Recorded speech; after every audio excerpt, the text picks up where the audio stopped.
The truth is that the urgency of this crisis, the issue will take a generation to fix.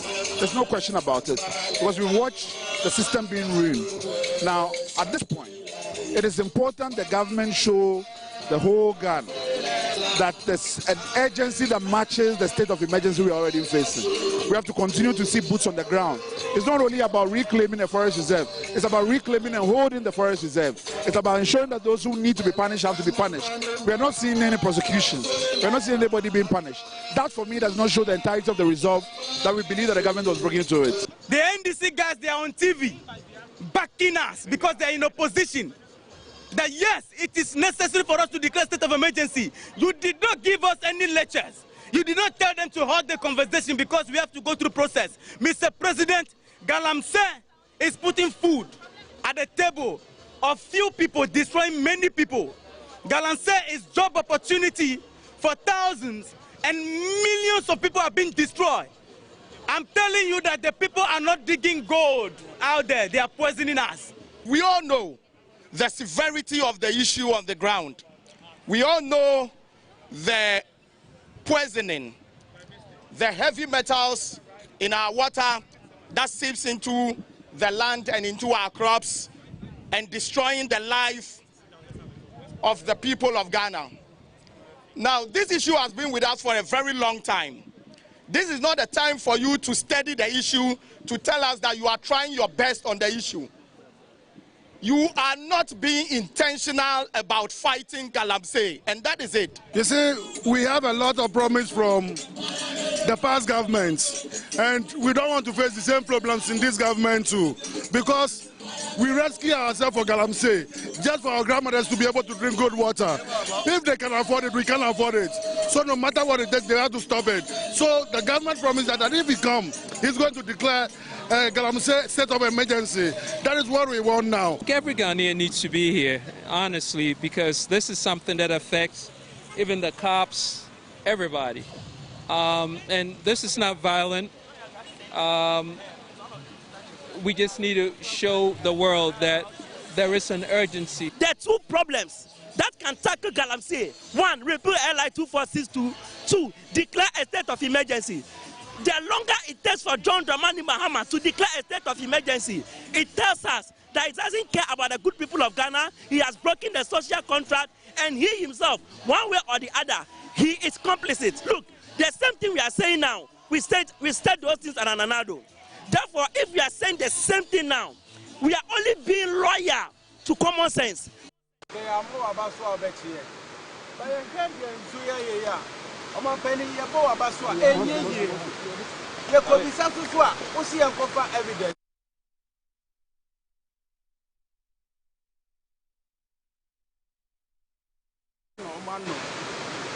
President, this year we see Sika Wunyawo, gold board, and gold hunti. Ama who asema yewde. Oma penny untimi emfa Sika Wunyaho. Na oma amanfo e wa ha enya ensu papa enum dia. Ne je so mampani ye koya na se ye bai ye pawucho. We dia ye srew. Wo se ya nka ni amawa ba so a omampani wo be chi ye. But ye koswe dia wada wo ma ye koto srew. Ye de mama wo dia wa hwe NDC for mu nyina mo hwe bi. Nti suai senya tie ye kasi ye koso ahwe ni se ye a. Ebede na manfo anya bia no. Central region so yentu good will have it, yeah. And so I want to go another location, but the same Ayesu River. And ladies and gentlemen, look at the color of the river. And as you can see, the community members around, this is where they actually do everything. You can see the rocks. This is where they come and wash. This is where they fetch water. This is where the children bath. This is where they play. But look at the river. Barely 1.5 months ago, this place was full, with community members jumping in and out of the water on a Sunday like this, having fun. Those who cook around were also cooking around, those who wash around are washing around. But look at this river. And this is supposed to be the region for the government communications minister, who is asking us to show him evidence. And I'm surprised he didn't know, but this is supposed to be his region. Let me repeat. The community around here, from Mankron, Kwenyako, Asafo, descending, they have no potable water. And so whilst we even continue to fight and pursue these galamseyers, who are not in this district, these galamseyers are mining in Eastern region. And the effect of the mining in Eastern region is what we are seeing in Central region. About 11 districts are affected by this Ayesu River situation. Whilst we urge the government to fight this and win it, we appeal to the government to put in some interim measures for the community. They need boreholes urgently. They need boreholes urgently. What I have seen with my eyes and what all of you are friends with the media, you've seen with your eyes, you agree that we cannot wait till this water is clean to the level that was before. There's an old lady here that has the state of the river barely 1.5 months ago. That is shown to us. I will take a copy and I'll give to you. And you compare how this river was somewhere in July as compared to as it is now in September. We cannot afford to sit down and allow this government to gaslight us with few pictures and videos in the name of we are fighting galamsey, when the true galamsey is happening and is destroying our water or water bodies. But whilst at that, please, the boreholes are needed for the community. There are senior members of the National Democratic Congress who are from this area. This is the Agona East District. And the community members are just telling me that our senior statesmen like the Ahoys are all from this district. Please, they need to come back home quickly and put in an emergency arrangement to get their people some boreholes to drink. They can instruct, they are senior members of the party. They can instruct the Water and Resources Minister to quickly come and plant some boreholes in the Agona East District as an interim measure, whilst they mount pressure on their government to fix the river for their own people. Thank you very much.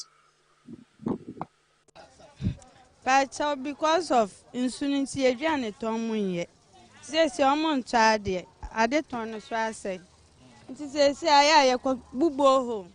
Boho nada romantic to me, Ejuma. Sanka Boho in what they are. Young to me, Ejuma. Am I read the baby because of insunity? Young to me, insunin they are hard, and to me, yet and you may see a jarring. Boho is in chair, would the jolly our bread. Would the senior master bread? So a wasty soap near my baby, other things. I didn't press some catch up and say a panic on Bomodiana or Mom stop age man on way. Won't soon because of anything. Near my baby, I say, well, yeah, ma'am, kakra. How in so even Ponsuayanum. And you'll be an over scalp to me a quarter, pure water, and as a bottle water, no one.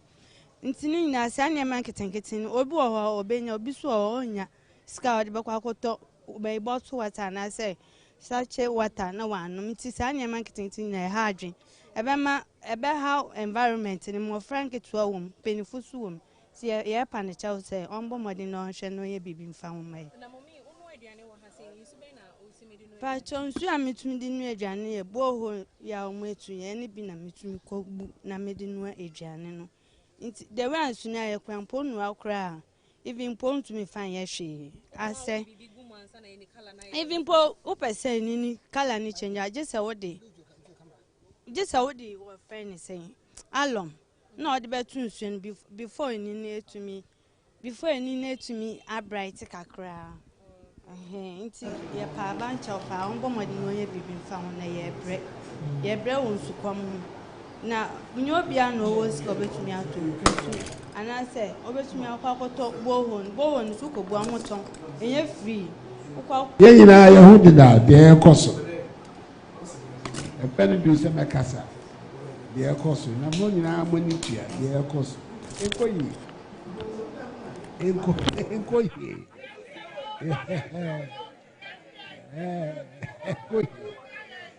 Eti ye candidate nu wie kabom techria 2028 ye dey asem pakusi MP omanu so a minim so nyakopon wo he 2028 intaba de adwuma MPP aban be ye me braso ne kufo braso maye mu bi enrefi ne doso pa Na saba edwuma yeye no ene ebegina so akodi tumi no 2028. Ye nyina ye hu dida de ekoso. Epene du se mekasa. De ekoso na mo nyina amani tua de ekoso. We should think about the poor. Of mine home. And the Amuya Ghana, it's very painful. The movie, no, your bomb pie. I just said, I have me. The two things say, on my way, yeah. The Kufad Waye. Why? On my baby. On my baby. Into more and conform. And the dear man, your son, you are troll. And two more Kufad Waye, you have troll. We should think about the poor. Of mine home. And the Amuya Ghana, it's very painful. The movie, no, your bomb pie. I just said, I have me. The two things say, on my way, yeah. The Kufad Waye. Why? On my baby. On my baby. Into more and conform. And the dear man, your son, you are troll. And two more Kufad Waye, you have troll. Ye pasasi kesiye pa be mienu ba ko a ye hwese de be factory ba ko so ye hwese de be football academy o ye ni pakesi a o da ma yo obada e bra ni ko si ye mosque oh me ko no ho tek na e ka to no we galamsey matter which is racism.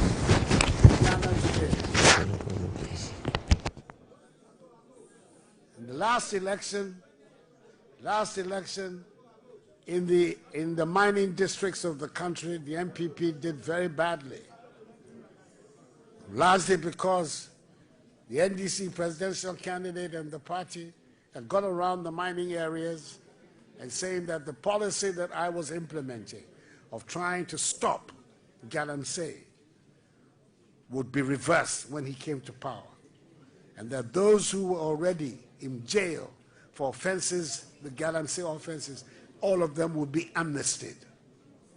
When I said I was putting my presidency on the line, that's what I meant, that I was prepared to take the political risk involved in trying to deal with this galamsey phenomenon. The result, of course, was that the mining districts, especially in the western region, all of them, including almost nearly even Takwa, was lost to the MPP. That is what I meant when I said I'm putting my presidency on the line, that I was prepared to take the political risk involved in coming to grips with this problem. Today, he's saying that no, he doesn't believe in jailing, that he's against galamsey, that he will enforce the law. So once again, we have to ask ourselves, Mr. J.M., where do you stand? What are you telling the people of Ghana? Because every time you speak from one corner of your mouth and you speak from another corner of your mouth. Let us hear from you direct, straight up, what do you stand for? Kwabrani who said we are winning the seats in the mining areas. So they decided to go and import foreigners. No mo nyomo ba ya no man kan chom se munko in real no mu na munko to go do o se munko nsuo no mu na munko tu na mo refi mu ho na the whole year insuo aye problem da enya 1 month ya na start eye obi na opese anka omo ye na anka ye di speed na anka ya court na anka ya stop galamsey for na anka ya lose your seat yes stop you omo na yes stop you omo china. Now, Nanka ya court, Nanka ya stop it, galamsey for Nanka ya lose your seat.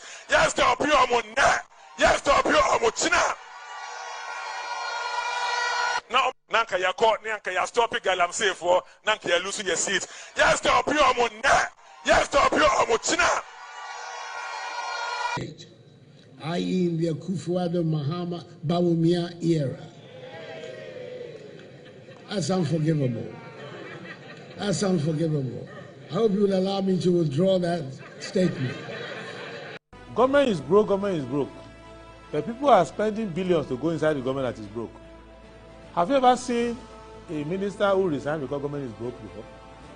Government has no money. Have you ever seen a governor who said, Ladies and gentlemen, when I was elected, I thought the government had money. Now I discover government has no money, I resign.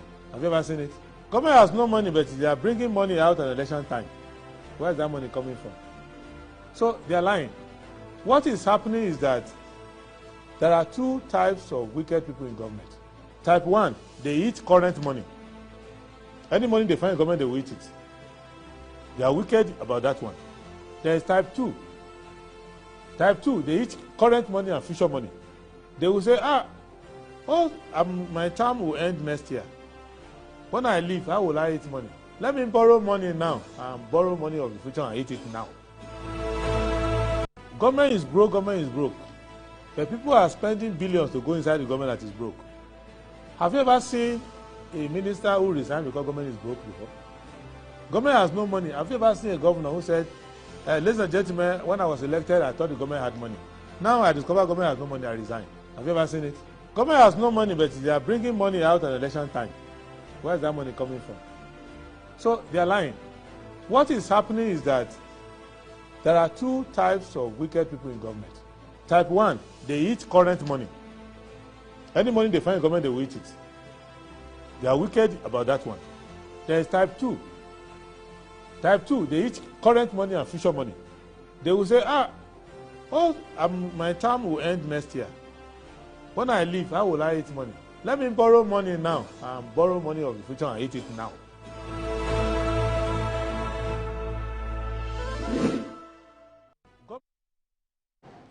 Assalamu alaikum wa rahmatullahi ta'ala wa barakatuh. Today is a Tuesday, 23rd September 2025. Good morning, good morning, good morning, and welcome to the show. This is Good Morning Ghana on Metro Television. My name is Awudu Moro, and it's always a pleasure to come your way. As I said, it's a beautiful Tuesday morning. This is the day the Lord has made, and indeed we're glad in it, and we're grateful to the Almighty God for granting us that rare privilege of returning here to join the nation's conversation, the big issues that are making rounds in our dear country, Ghana. So I'll go straight ahead and look at what the newspapers are reporting this morning. And the Daily Graphic says SHS students must use harmonized prospects. Freshers to report October 18. GES. And there's UCC Vice Chancellor controversy. GTech takes punitive measures against the UCC. Health alerts. Poison cases on the rise. And there's Molex Foundation to train 500 girls in STEM. The Ghanaian Times. An annual national Maulid. Support galamsey fight. Government rallies Muslims. President launches the Accra Reset Reimagine. That's imagining global governance for health and development in New York tomorrow. Our leaders must emulate Nkrumah's ideological conviction. Dr. Anoche Frimpong. Rune Skinnyberg presents credentials as new EU ambassador to Ghana. Daily Guide. MPP Yensru Ehunehuna demo today. Daily Guide's George Clifford Owusu passes on. Nana Jabs Mahama over poor performance. Tokono's removal as SC judge unlawful. Answer Asari. Kumasi bounces back after Asante Heme's funeral. The Insight. Imperialism in crisis. SMG charts new course of Pan-African solidarity and socialist transformation. There's eulogizing Osajifo Dr. Kwame Nkrumah 116 years on the unfinished revolution of African sovereignty.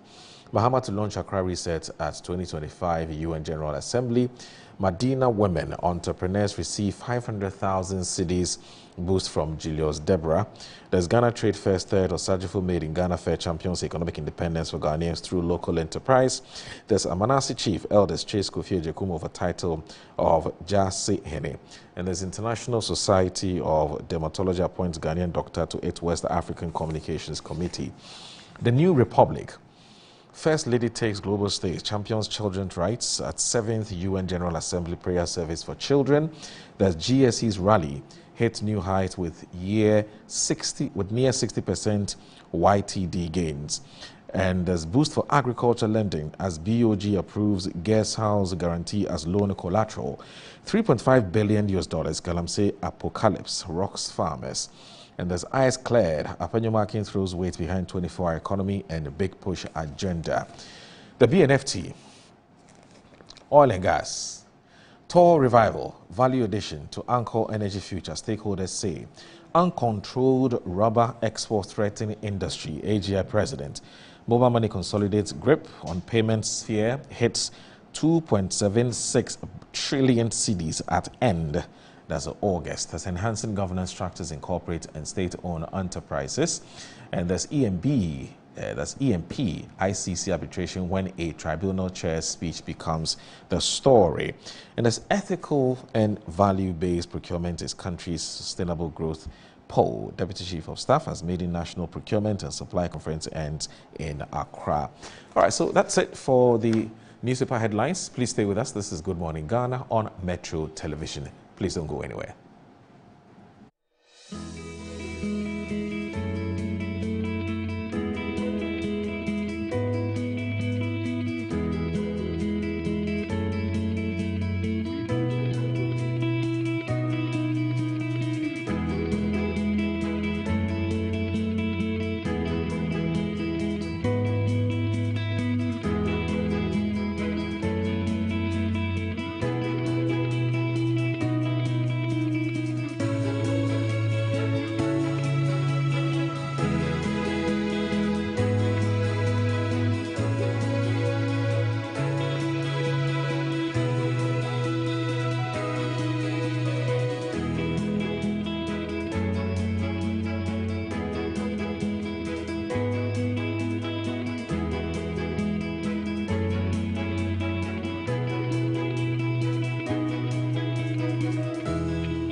Sometimes the unexpected happens and the hero falls down in his own story. But he needs not stay down for long. Cosmopolitan Health Insurance is your trusted health partner.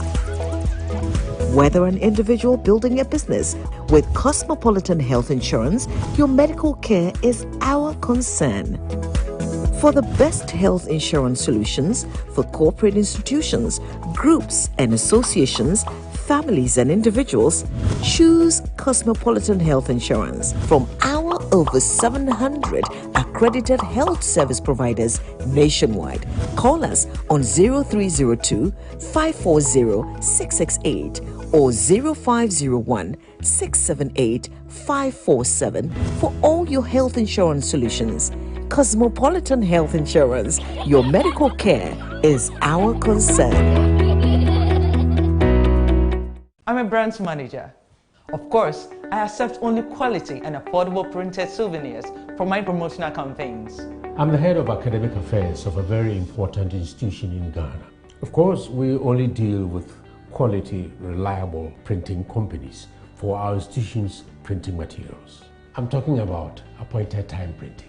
Appointed Time Printings. We take pride in our extensive print scope that transform your ideas into captivating visual masterpieces. We delve into the core objectives and vision of each print project. Precision printing is at the heart of our printing process as we meet your tight deadlines. Our rigorous inspection, color verification, and overall printing excellence are assured. 20 years of printing excellence. It's always a pleasure working with you to create a vibrant, dazzling printing experience that gives you a masterpiece. Appointed Time Printing, your world of quality and affordable printing. Me chechi woni nara me din e de baby da pa me di ade sonko kra na ebremo nya ode to aduane mo ama waduane e de pa na me de bremo eno any some spices dey e bu wa wo bebre o various flavors ubenya e ya akoko ubenya nantwie ye de ku jollof mu ma emu ye de ubenya ye de ku nkwan ye de ku froye mu ho na ko pebito na ema waduane enye de wonye minia ye nkonko tie nyankofo eka. Download your communication to you all enjoy Oduba. That's some spices. One in the essence, no five. I'm taking the Dariaga. Some spices in a Sabi, Daddy so say. Some spices, Moon Sam. Some spices, Yama chicken. Some spices. In Sanaka in Kitswa, measure 10 grams. You want chicken, spaghetti, garlic and ginger, stew, and jollof, and the flavors of Bebre. Some spices, yes, Saka. FDIJ Jadien Kratoyatum. Brush, brush, brush, brush, brush, brush, brush, brush your teeth. Brush, brush, brush, 2 times a day. Brush it, Hello, my friends. My name is Calkit Toothpaste. Wow. I was made to be gentle on your gum, but protected. I will protect your teeth from cavity, make your teeth whiter, stronger, keep your mouth fresh all day. And best of all, I'm strawberry flavored. So put on a smile and try me. That's amazing. Just try me. That's my job. If you say so, jump on my brush. Makes your teeth stronger, chicky whiter, chicky stronger. Yay! You did it! I'm glad you like your new toothpaste. Don't forget to brush both day and night. Calkits. Happy smile.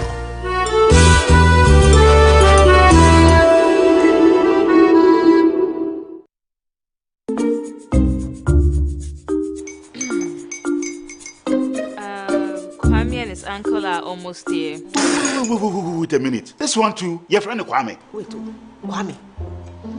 As in the same Kwame again? Yes, Mommy. I'm the second coming. Into all this tension just to reintroduce that broke boy from Kaswa.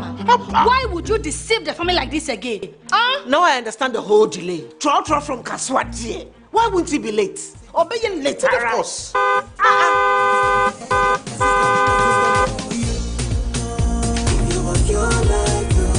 Star 712 hash, star 712 hash. Yeah, you go be the luckiest. Go be from Georgia, be luckiest. From not the cause she be luckiest. Me and you go be luckiest. No matter why you're luckiest. Everybody go be the luckiest. That's Kwame! Send your goddamn for boom. If you put it toy, so would the coming of the Son of Man be. Is that his car? Dial star 712 hash. Choose your ticket. Enter your lucky number.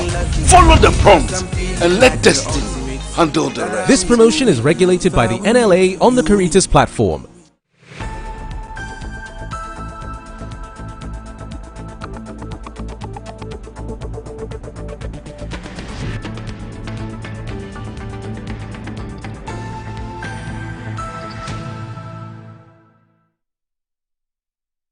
Right, you're watching Good Morning Ghana on Metro Television. My name is Awudu Moro. I need to remind you that this show is also live on your satellite TV. So we are now amongst the satellite channels in Ghana. So we're live on satellite And also, we're live on the multi-TV platforms. And all you need is a decoder, and you're good to go. You're home and dry on the multi-TV platform. And again, if you want to watch us on your you can also watch us on our various digital platforms. I'm talking about Metro TV Ghana. Metro TV Ghana. That's on Facebook, YouTube, and also on X, and also on IG. So Metro TV Ghana. That's our various digital platforms. So our friends from Winneba Old Students Association are here with us. In fact, they're here to say hello, but they also have an important information that they want to share with us.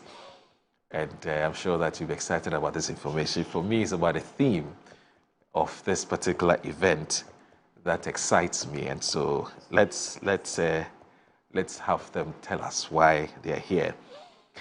But before I go ahead, my sister and the lead producer for the show says that Winneba is a school of festivals. I don't know where she got that information from. How true is this? Before don't even introduce yourself, but how true is it that you're a school of festivals? Well, I think the Winneba itself. Okay. Winneba itself, yes. It's a home of festivals. It's a home of festivals. Yeah. Beautiful festivals. I mean, one of them that you can't even think of in the world. Okay. Our Deer Hunt Festival, our Masquerade Festival. These are big festivals. You just tell me that you also celebrate the Awache Festival. That's the Deer Hunt Festival. Oh, That's okay. Okay. Yeah. Every first week of May. Every first week of May? Yeah. It's such a big deal, isn't it? Big deal. It is. Big deal. You can't find it anywhere. No, this is what Annie's been researching the whole of yesterday. Yeah. That's it. So your statue. Yeah. And when they go for the Deer Hunt, they pass through. And she says by the time almost all the UNISEC O students she knows, they are very good at catching kusi. But do you have something personal against? But does Annie have something personal against you people? As for the kusi, I don't know the definition of the kusi, whether it's a human kusi or something else. That one, it is only between Annie and her God. Oh, Annie is full of mischief this morning. In fact, she's made me start the show in a very unconventional way. Usually I'll ask you, I'll mention your name and designation and so on. But she said I shouldn't do that. And that I should first of all tell you that you're a school of festival. Exactly. You are Kusie catchers. Wow. And you have a very interesting statue. So that's how we should start before I even introduce you properly. Well. Anyway, so joining me in the studio is wonderful Dadzi. He is with the UNISEC 97-year group. And you are the president. Exactly. Oh, that's good. That's good. Congratulations. Thank you. Yeah. And also citizen Atodadzi, our own citizen Atodadzi. If you want to watch him, he's usually on original TV. He's a very, very outspoken. He was more like a firebrand, But congratulations. It's Ghana Fest, isn't it? Thank you. Thank you. Thank you, bro. Okay.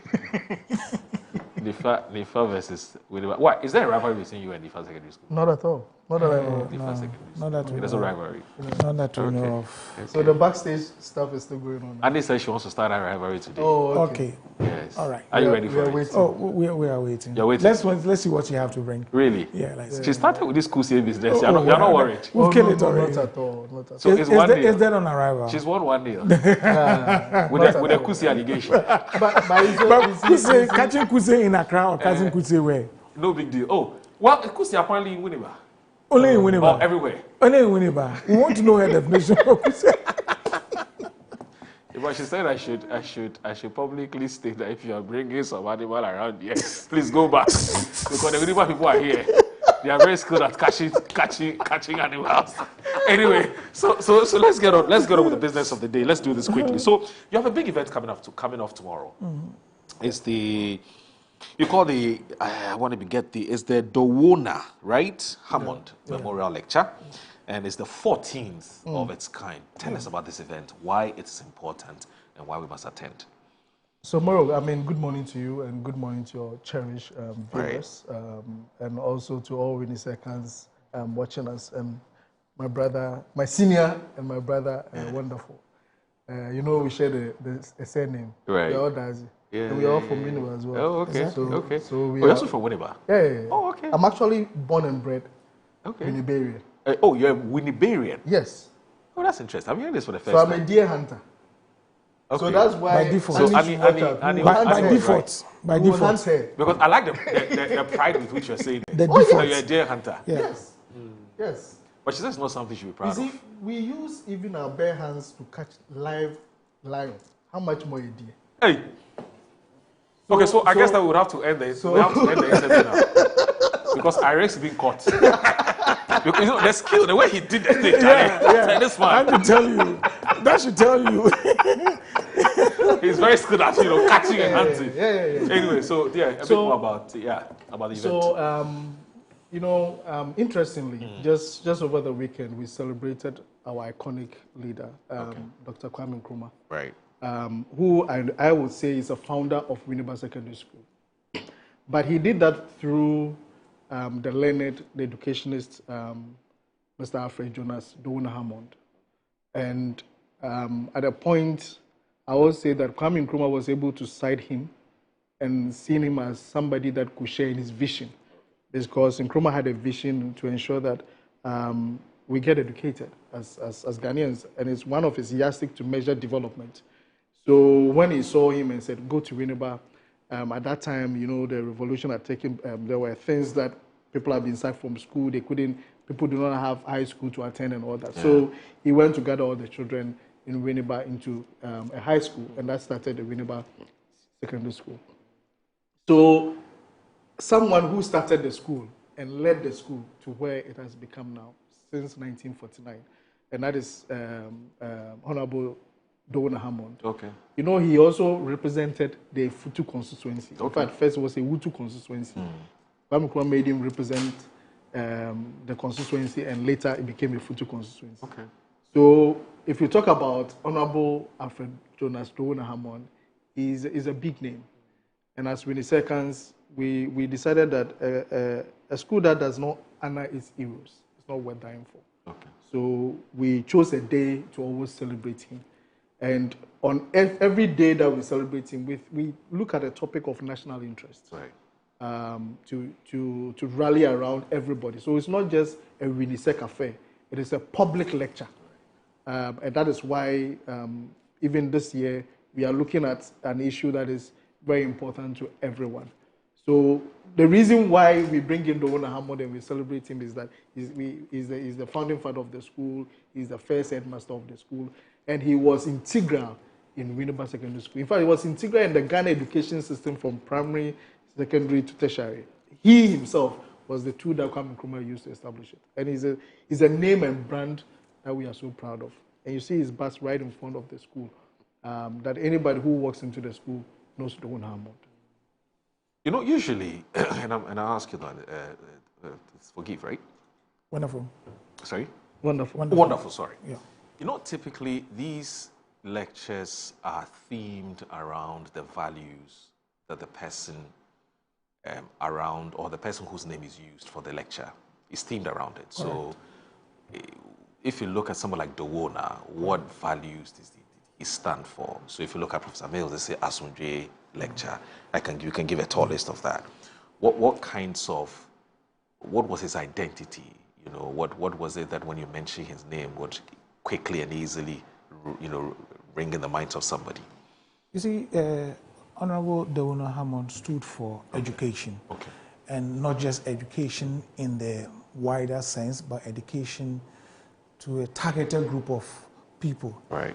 Especially the youth. Okay. So it's on that basis that he's decided to play that pivotal role in setting up the Winneba Secondary School. Now, when you look at our current educational system today, the youth and the kind of behavior they are turning out is nothing to write home about. We all expect that when we go to secondary schools, we should come back better than we went there. But these days, the story is different. Every now and then, you have headlines, students and student violence, student and community violence, students against teachers. You have cyber, you have drug abuse, you have, and so forth and so forth. Students are even caught in the picture of taking weapons to school and so forth. This is not what our late founder wanted for the youth of this country. You see, so we use him as a vehicle, his brand as a vehicle, to propagate the goodwill of bringing up Ghanaian students and helping them to become what we want them to be. Because you and I will agree that the youth of every nation is the backbone. But if we have our youth going in a certain direction where we sit, we see that no, if things continue like this, it's not going to help. We have no future, if to put it that way. So we use his lecture to, to educate the public, to bring our mind to critical national issues. That's how come we selected the team, and that's how come we still keep him in the picture, because these are some of the values he stood for. Okay. So who are some of the keynote speakers who will be at the event? We have Professor Kwesi Yanka, a former educationalist, and then also the former presidential advisor on tertiary education. We also have Mr. Hayford Mensah Tete, who is happening to be the current headmaster of the school. He is going to be one of the speakers. And then we also have our own Robert Mensah Aheto. He's happening to be a microfinance giant in this country. So we also want to use the opportunity to celebrate him for his enormous contribution to employing the youth and also giving people the cost of living. Oftentimes when these kinds of conversations are triggered, it ends within the auditorium. There's always a difficulty in sustaining it. Do you have a plan? Do you have a strategy? Okay, you see, this has been going on over the years, and as you can rightly see, it's the 14th, which means it's been happening for the past 13 years and counting. So there's every year we use this to start our speech and prize giving day, and it's a way of also sensitizing the public about what we are doing as a school, not only as a school, but to add our voice to what is already happening out in the nation, and it's open to all. The good thing about it is open to all. We are inviting the media, we're inviting academia, we are inviting everybody who can make chance on that day to be there and just listen to the lecture and take something home.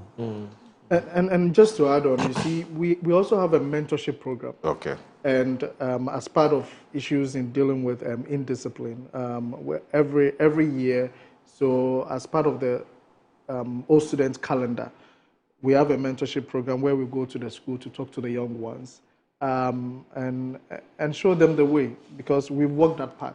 We've seen all the dangers. I mean, we are not saying that our time we didn't have bad boys and bad girls, right? We had. But now the pusher and the fact that they do it at the full glare of everyone, I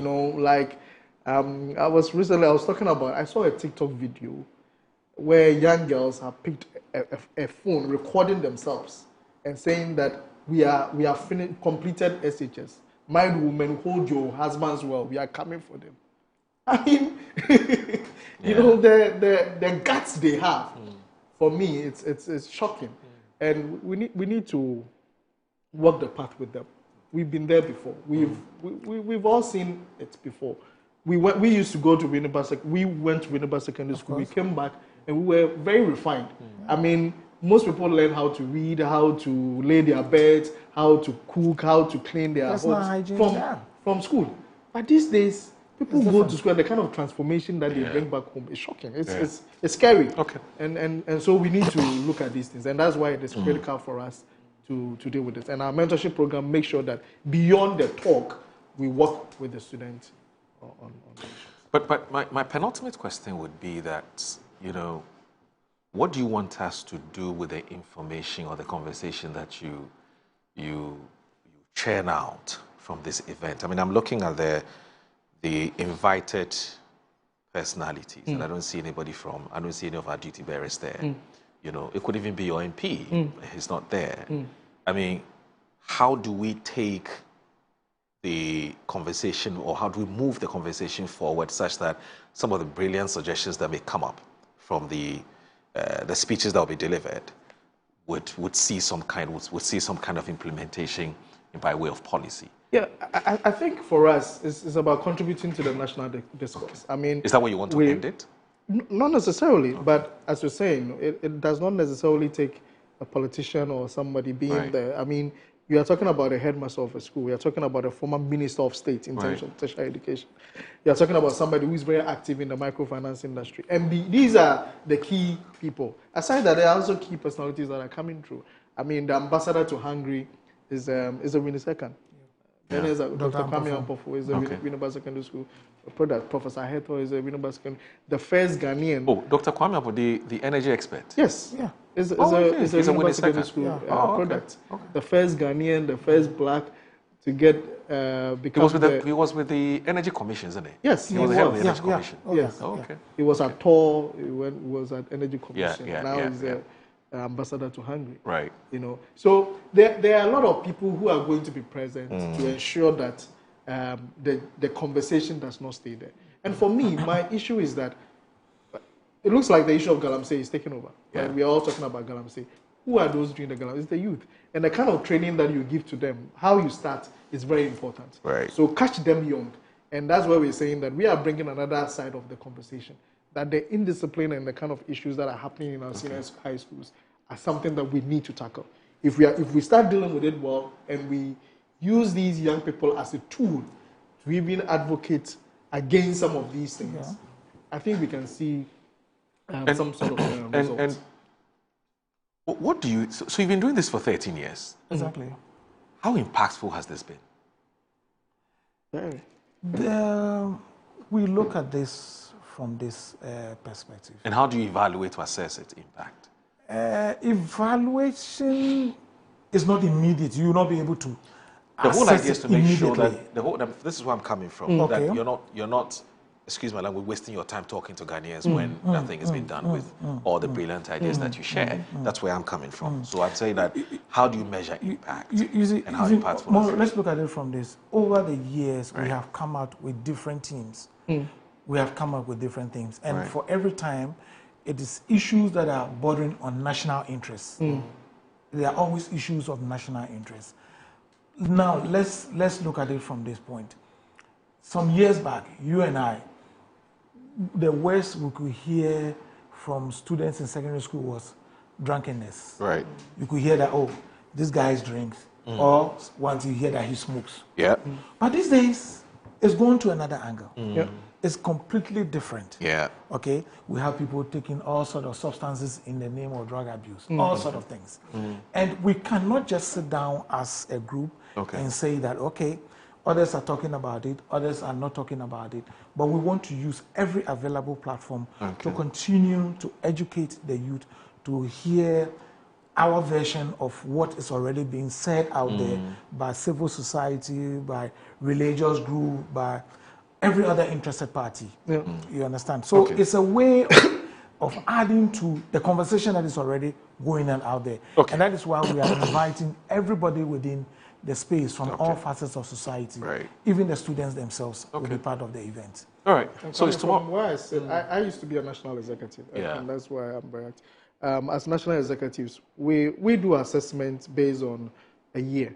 So yearly, depending on the theme that we have. And like he rightly said, we are having our speech and prize giving day in the 76th anniversary coming up in 2 weeks. That's October 3rd, 4th, and 5th. So after the end of the year, we do our assessment to see, okay, what has been the things that we've done so far, what are the impacts, what can we do? And based on the information we get, that also feeds into the next year topic that we choose. Last year, we did something on health, and it got so many of us to think about it, that these are things that we don't always think about, but these are issues that we need to be conscientized about. So it is critical that we all focus on the indiscipline that is happening in our senior high schools. And Winneba Secondary School is setting the pace. For the discussion. So it's the 14th annual Dowona Hammond Memorial Lecture, and it's happening tomorrow. Tomorrow, correct. 24th September 2025, and it's happening at the Ghana India Kofi Annan Center of Excellence in ICT, isn't it? Okay. and it's themed Indiscipline in Senior High Schools in Ghana, Causes and Remedies. Yeah, correct. Right, all right. And you're saying promises to spark a national conversation on discipline and education. Yep. All right, that's fine. That's fine. And okay, so your father was before you go, but before you go, you can't leave here without singing your school ode. Important, because you need to ginger your. Once you ginger your base, no problem. Then you're good to go. Yes. So final words, and then you would have to leave here with leave us here with your school ode. All right, so we just want to call on everybody, the public, especially all old students of Winneba Secondary School, to join us tomorrow at the Kofi Annan ICT Center, just right close to the Ministry of Communications and also the Parliament House. 5 p.m. sharp, be there. It's free, it's open to all. There will be some things to name on, item 13. As with network and socialize. It's also assured. Yeah. So be there and don't miss it. Don't miss it. All right. It should have been a gentleman and a lady this morning instead of just the all-male affair. You know, in the morning we are a school that really is gender sensitive. Yes. You know, early in the morning, and 97-year group, which is a hosting year group, most of them are mothers. So early in the morning, it is difficult to get them because of the role that they play. And when you want to ensure gender equity, the timing that you set for certain things, you need to know who to do what. So we were cautious to allow our women to do that. Yeah. They're watching us. If they have any rejoinder, please feel free. Send it. This is the explanation your colleagues or your husbands are giving for your difficulty in appearing on the show this morning. If you have any rejoinder, please, we are more than happy to have you send that rejoinder. Let's listen to your side of the story. Interesting. You know, Chimamanda Adichie says, the famous writer. Yeah. She says there's a danger of the danger of a single story. Okay. I've heard your side. So you're waiting for the other side. Yes. All right. So the school. Okay. Shall we? The glory, sing the praise of your alma mater. Yeah, you sons and daughters of Winnipeg, students of the town of Sacred Disque ut labores for patria, disque ut labores for patria, disque ut labores for patria, disque ut labores for patria.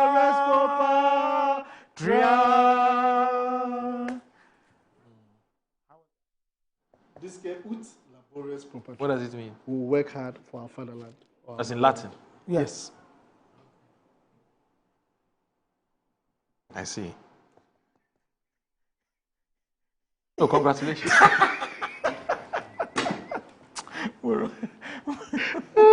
This song can easily beat a deer. It can easily beat a deer. Easy, you can catch a deer with this song. It's not bad. If you want to listen to proper song, you just go on YouTube and listen to Adisado College's school ode. You don't start it here. No, if you want to do proper song. Don't start it. We forgive you. We'll pardon you. When it comes to music, we'll pardon you. It's Winneba, you know that. Music itself, you know that. It's Winneba. And Winneba Secondary School is no exception. You know the proof of the food. Or the proof of, how do you call it? Is it the proof of the food or the proof of the pudding is in the what? In the eating. The sweetness of the pudding is in the eating. It's in the eating. Yeah. So you just type Adisco school ode. In fact, Annie is correcting even your school. Annie says she now understands why you're able to catch deer. Because the song is a deer catching song. Please ask Annie to come. We just need her for just 1 minute. And that if you want to listen to proper music, according to her, check out the Nifa one. Nifa. And the Nifa song. Anyway. That one is nice. Anyway, tell Annie we won't take her invitation because we also need to hear the other side of the story. Whether it is that is what really Annie is saying or you are saying. Or you are saying. Because you are already a suspect. Anyway, she's asked me to tell you that anyway what? What do you want to say? And that if you're a man, say it down. We hear. We hear, Annie. Tell her we hear. Anyway, so the deputy MD for, I believe it's ADB, isn't it? Thomas, is ADB? He says I should tell you that you are disco reject. Thomas Ebisa. He's also called skillful. Yes, he's a deputy MD for ADB. He says I should tell you that you are disco reject. Okay, I see. Why you don't want to accept it? On what basis? We should accept what? On what basis? Oh, well, that's his claim. On what basis? Yeah, we are not noise makers. And I have every reason to believe so. You know, we are not noise makers. What do you expect to hear from you? He's a product of the son of What do we hear? What do we expect to hear? We didn't expect anything different. No, just say I take out. Oh, Moro, come on. He's exhibiting the symptoms of a noisemaker. Exactly. So it is allowed. Oh my God. It is allowed. I knew before we step out. Sorry, it's actually NIB. Sorry, it's NIB. I knew before we step out. One at this school will definitely pass through with a noise.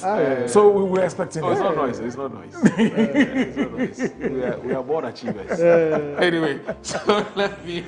But you know, Honorable Kennedy Japan came to Winneba Secondary School. Oh, he went to. Oh, okay. He also said. Yeah. He went to Adisco. From Adisco, he came to Winneba. Oh, I see. Yeah. Well, that he's a product of Winneba Secondary School. It's a mistake. He shouldn't have. So you see, it's a demotion. You see, no. From Adisco straight to Lagos. Oh, wait, come on. He came to Winneba Secondary School. Winneba, Anyway, so want to express our gratitude. Sure. To Metro TV. Yeah, we are very grateful. And to the Good Morning Ghana team. Good morning, Ghana. Thank you. Your producers and yourself for this opportunity. Okay. And we hope that as we have stirred this conversation this morning, it does not leave, it doesn't stay here or the auditorium, but it goes beyond, and it becomes an issue that all of us become concerned about. Because I feel that most parents are leaving their duty to teachers, to caregivers alone, but we have a responsibility. And we need to make sure that we hold that responsibility. Okay. Yeah. All right. Thank you very much for joining us. Thank you, Omar. Thank you. So those were our friends from the Winneba Old Students Association. Right. And that's wonderful. Dadzi, he's with the 97-year group, where he in fact is the president. And also Citizen Ato Dadzi, he is with the 2000 group. All right, so let's end the interview with this. Check this one out.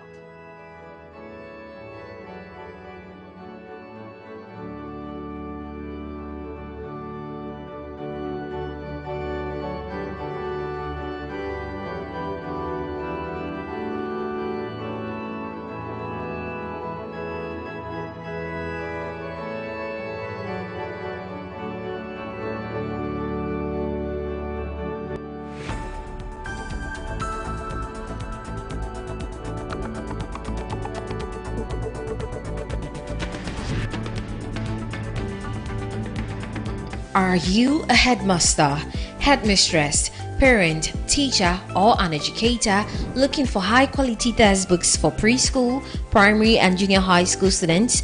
Look no further than Advocate Publishing Company. Advocate Publishing Company is a leading publisher of educational materials in Ghana that publishes very engaging, interactive, and comprehensive textbooks that meet the needs of students, teachers, and parents. Our textbooks are thoroughly published to make learning fun and easy. They are also designed to stimulate critical thinking, problem solving, and creativity in students. Make Advocate Publishing your preferred choice for all your educational needs. Explore our range of textbooks and educational resources. Visit us at the old GNTC yard near Kingsway, Accra. You can contact us on 0503 786 776 or 02408 06354 Also 0531 600 360, and connect with us on Instagram, X, and Facebook at Advo Publishing. Don't settle for less. Choose the best. Advocates Publishing Company, empowering young minds one textbook at a time. Think in publishing, think Advocates Publishing.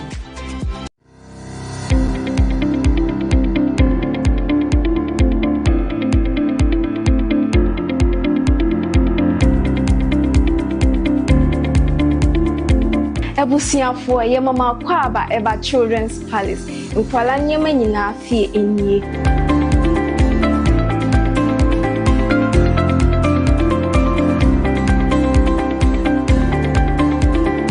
Yonkwala ntade mani mema nyina ntare nyina wase. Yonkwala shoes, yonkwala aduane, yonkwala wipes, yonkwala diapers, yonkwala toys, baby cot. In fact, bibia opama o manyina obenye bi wase.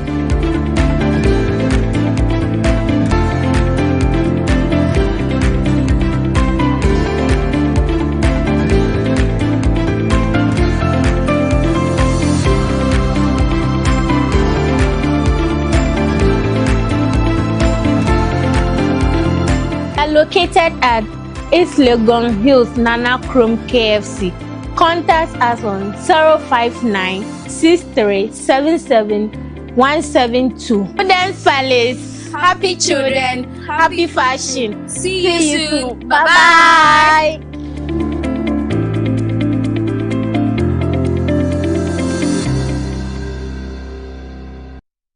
Yes, next.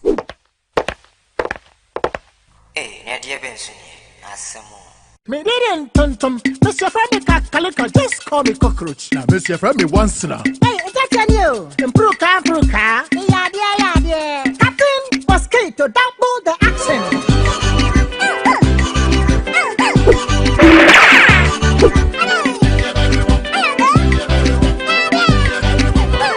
Me did it, Sasso spray. Mr. Freddy Sasso quell. Yeah, go to my Sasso.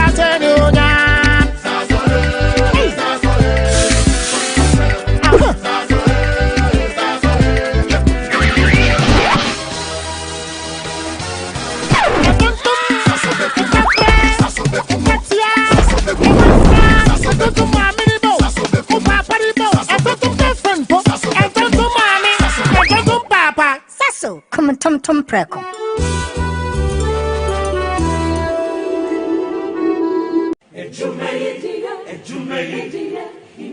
In life, choice is good, but choice plus safety is way better. Your safety and comfort is paramount. Under the cylinder recirculation model, you can buy LPG in a safe environment. All cylinders are inspected and maintained to the best safety standards, so your safety is assured. Just take your empty cylinder to the nearest exchange point and swap it for a filled cylinder. Different cylinder sizes will be available to meet your pocket size. Imagine cooking in a smoke-free environment. This will improve the health and well-being of you and your family. Choose LPG in a safer model of distribution. Cylinder recirculation model. Securing your safety. Creating more jobs. A message from the National Petroleum Authority under the patronage of the Ministry of Energy.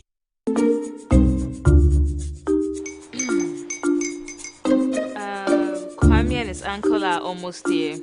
Wait a minute. This one too, your friend Kwame. Wait, Kwame. As in the same Kwame again? Yes, Mommy. I'm the second coming. Into all this tension just to reintroduce that broke boy from Kaswa. Why would you deceive the family like this again? Now I understand the whole delay. Troll from Kaswa. Why wouldn't he be late? Obey him later. Of course.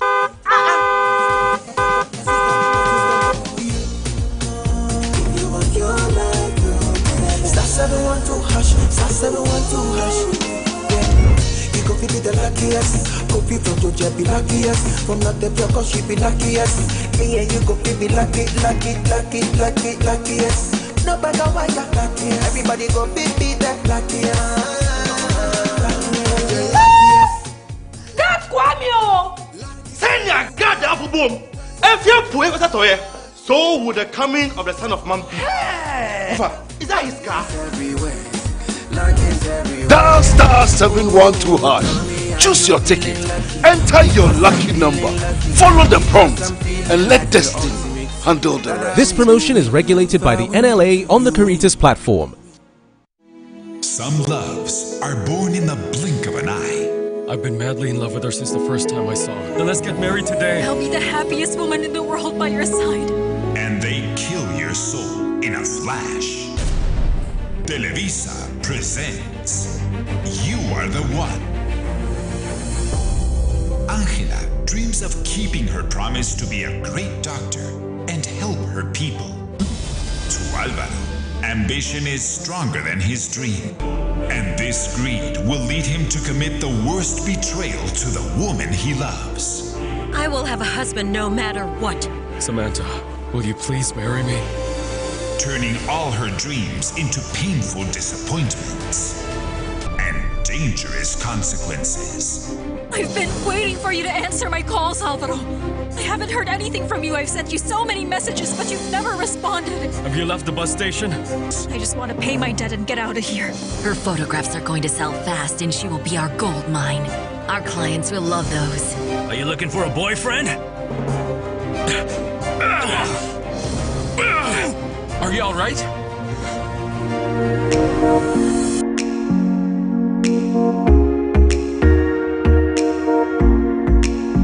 You Are the One, proudly sponsored by The Luckiest, Appointed Time Printing, Time Herbal Mixture, Samu Spices, Givers Herbal Center.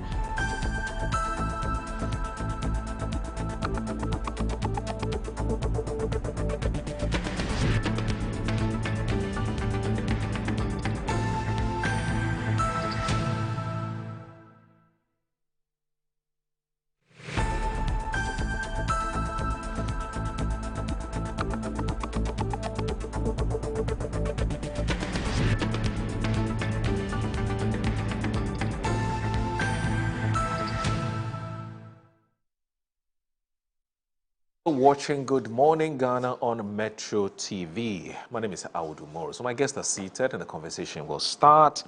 So joining us this morning is Sylvester M. Tete, who is a former Deputy Minister of Information and also a former MP for Botiano, Englishi, and Manfrom. And he actually broke the news the last time he came on the show that he has an ambition to become the Chief Scribe, the General Secretary, or the Chief Executive Officer of the Kukurudu Party, which is the New Patriotic Party. And so Sylvester is here. Sylvester, good morning. Thank you very much for joining us on the show. Good morning, Moro. How are you? I'm doing very well, and it's good to have you join us on the show as always. And once again, thank you. Let me also say that joining us is a man who is loved by his constituents. He loves them back. He's always thinking about them. He's always thinking about their welfare and how to make life better for them. I'm talking about the man Cleto Seydou Dapela, Dapla. Yeah, the other day he taught me how to mention the surname correctly. It's Dapla. Dapla. His MP. Oh, you're going to correct it today too. Oh, it's fine. You are good. You know, he's MP for Jirapa and also the Foreign Affairs and Regional Integration Vice Chair in Parliament. And so, Honorable, thank you and for joining us. Thank you, my brother. It's always a pleasure to see you. Pleasure to see you too. You know, how have you been? Small. Alhamdulillah. Thank you. Alhamdulillah. Thank you. How are the constituents? Well, very well. Okay. Except within a week, we've been hit by some accident, motor accident, vehicle accident, and all of that. We lost some souls in the Jirapa constituency that, honestly, I am so worried, and I want to use this platform to sympathize with the bereaved families.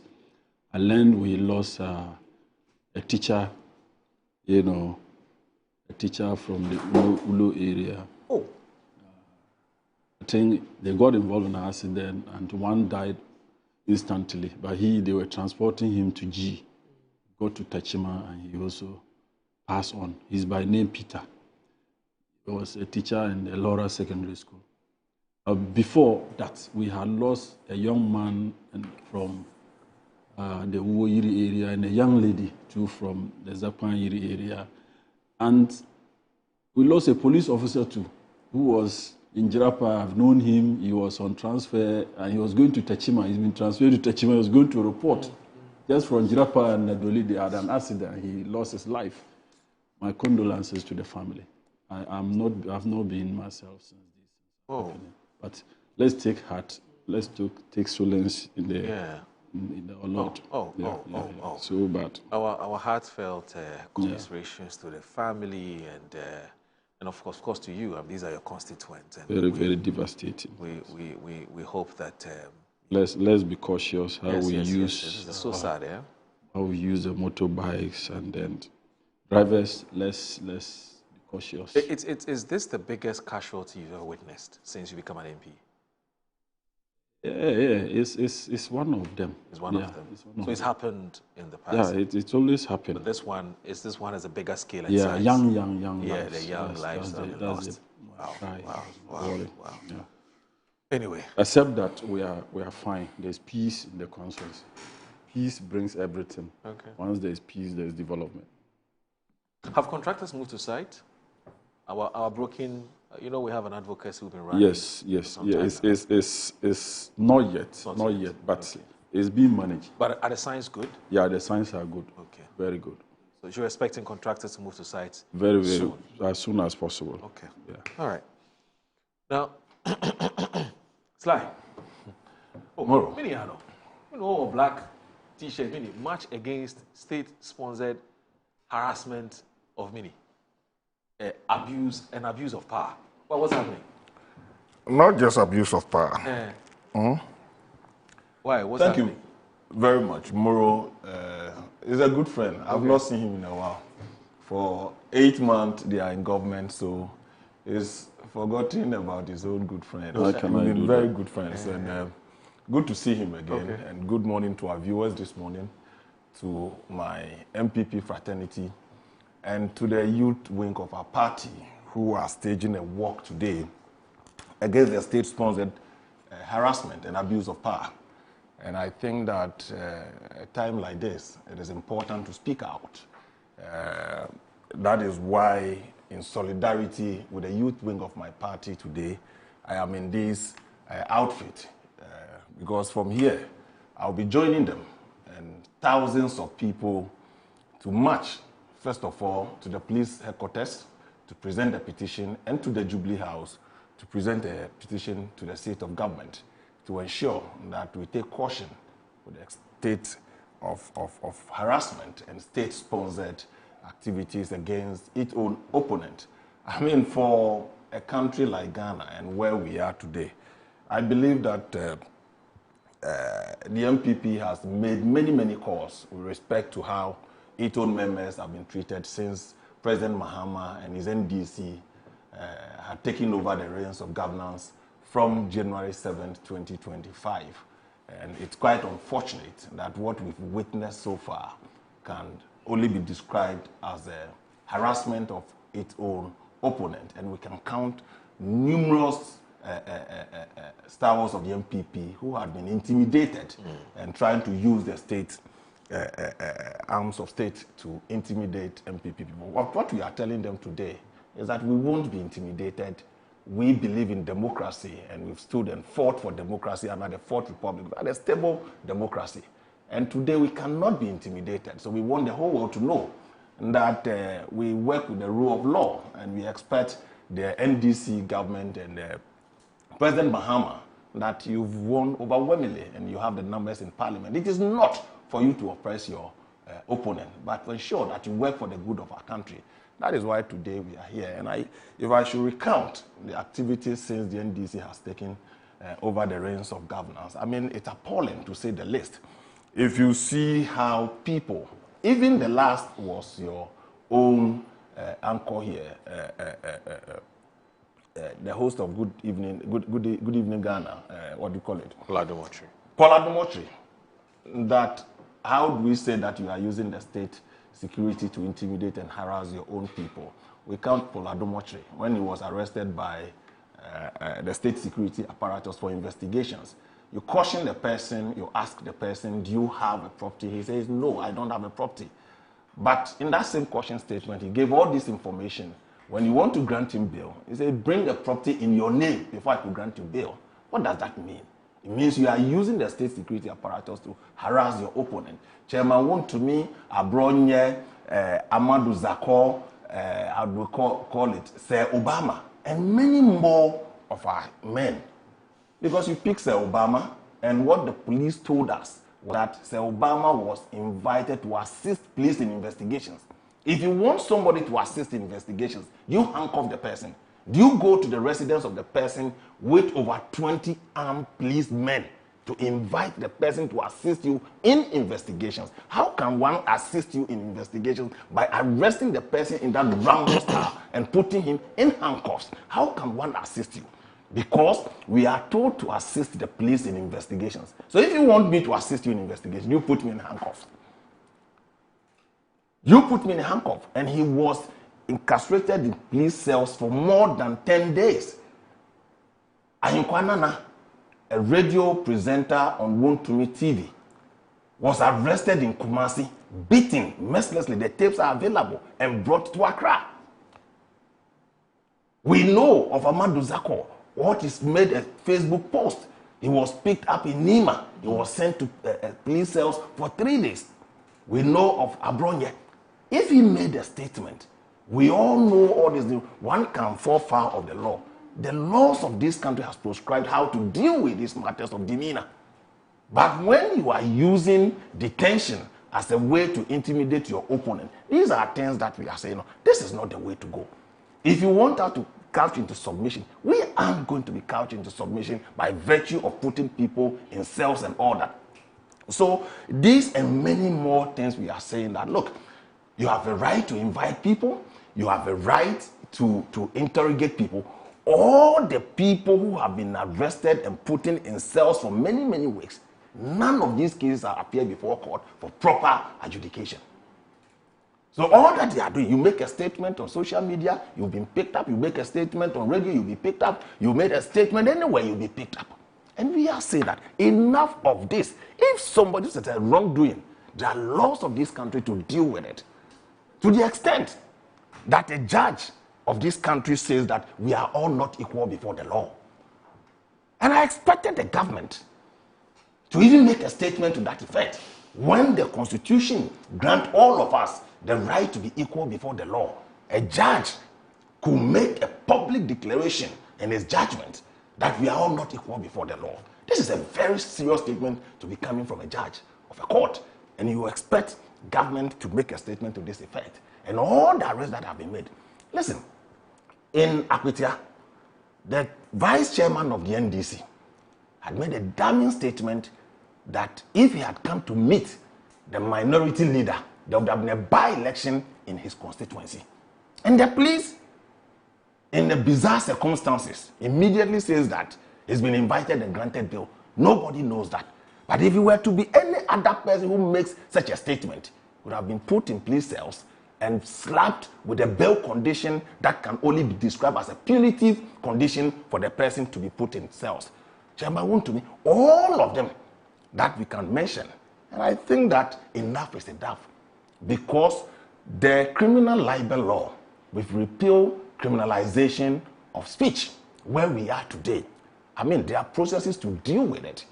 So if somebody makes a statement that borders on defamation, that borders on that are not criminal, and you incriminate the person, you put the person behind bar for many, many weeks, and you make bail conditions very difficult for them. That is why we are saying that enough of this punishment, enough of this criminalization of speech in our country. Let people be taken through proper procedures. There are many, many NDC people today.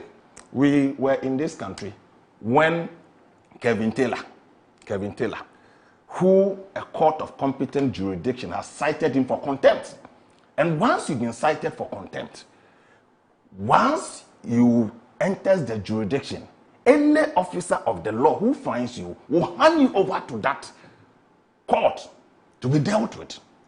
But Kevin Taylor came into this country protected by the state security apparatus and was given a safe house. And he had opportunity to go to an appellate court to set aside that contempt case. So do you know it? Do you know it as a matter of fact that he was giving state protection? Yes, we have shown pictures where Kevin Taylor was living. In any case, before he files an application at that appellate court, officers of the law were in the court. They should have apprehended him and sent him to that particular court that cited him for contempt. What happened? When Kevin Taylor arrived, there were information of when he's arriving in this country. Where was the state security apparatus? And this is a gentleman who had insulted everybody, from Otumfuo, former president, even NDC cabinet members. He's insulted everybody in this country. He came to this country, left back to the state, granted state security support, and he left this country. Then tomorrow you go and pick Abronye and put him behind bars for weeks. What is his crime? You said he's insulted the IGP. That's misdemeanor. There are processes to deal with this. So Kevin Taylor is more human than Chairman Abronye. Kevin Taylor is more human than Oketechi Afrifa. Kevin Taylor is more human, of course, because NDC is a beneficiary of President Mahama, a beneficiary of Kevin Taylor's assault on people, verbal assault on people in this country. So we cannot keep quiet. As a political party, as people who love democracy and had fought for democracy in this country, we cannot keep quiet any longer. So all that we are saying for 8 months, if this is the legacy President Mahama wants to leave for this country, then I'm afraid we don't have a country to protect. We agree to disagree, but there are rules guiding our own statement, and there are laws that when I make a statement that goes against you, there are processes to deal with it. But you don't invite somebody to assist you in investigations, and you ransack his home, put him on. Why would Sir Obama be taking pictures in handcuffs and shared on social media? What is his crime? What crime has he committed? They used Black Maria to transport Abronye and ridiculed him. You know what Black Maria is? It's a walking cell. And a matter of misdemeanor, you put the person, it's hardened criminals that we put in Black Maria. When was the last time you saw Black Maria in this country? You are using Black Maria to ridicule a regional chairman of a political party. I mean, this is the height of the lowest standards in democracy we are experiencing under President Mahama. So these are things the young people of the MPP and Ghana, for that matter, can't keep quiet over. That is why, in solidarity with the youth wing of our party, we'll support them with every energy we have to make a statement to the state security apparatus.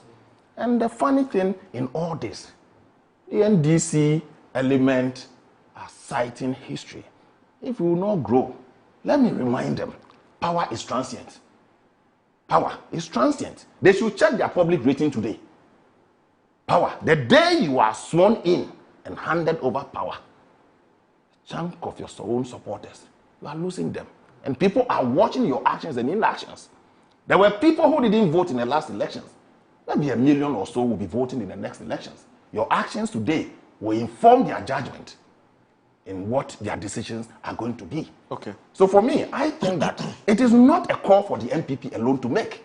It is a call for everybody who loves democracy. The constitutionalism we have enshrined for this country under the Fourth Republic is what we must hold true to the good people of this country. That is why it must not be an NPP youth call alone. Right. All of us. Today, it is the members of the NPP. Tomorrow, it could be you. And the funny thing is that the police that are doing all this, let power change today. If we don't caution, these same police officers will be used to go and follow people, and they cause embarrassment for political class in this country. And we are celebrating today. All right. Let me bring in your colleague Seydou. Let me bring in your colleague Seydou. Seydou. Yes. So why are you harassing and intimidating MPP members? Why? What crime have they committed? Good morning to you once again. Good morning to my brother, former Deputy Information Minister and General Secretary aspirant. I wish you well. Thank you. Except you will still be in opposition in 2029. Yeah, you will still be an opposition General Secretary. Moro, politics is funny. the way politicians we talk, when we talk, and our viewers and listeners, they look at us and they wonder whether we are actually sincere with ourselves. We just few months ago, my brother was Deputy Information Minister. They came into power in 2017. If it's about political harassment, nobody harassed his political opponent than their regime. Nobody did more than President Akufo-Addo, and all of them combined. All of them. Moro, let me just tell you something about Kelvin Taylor. Why are you people trying to say that Kelvin is our person? You know where Kelvin, you know where Kelvin started. You know how Kelvin critiqued President Mahama and his government.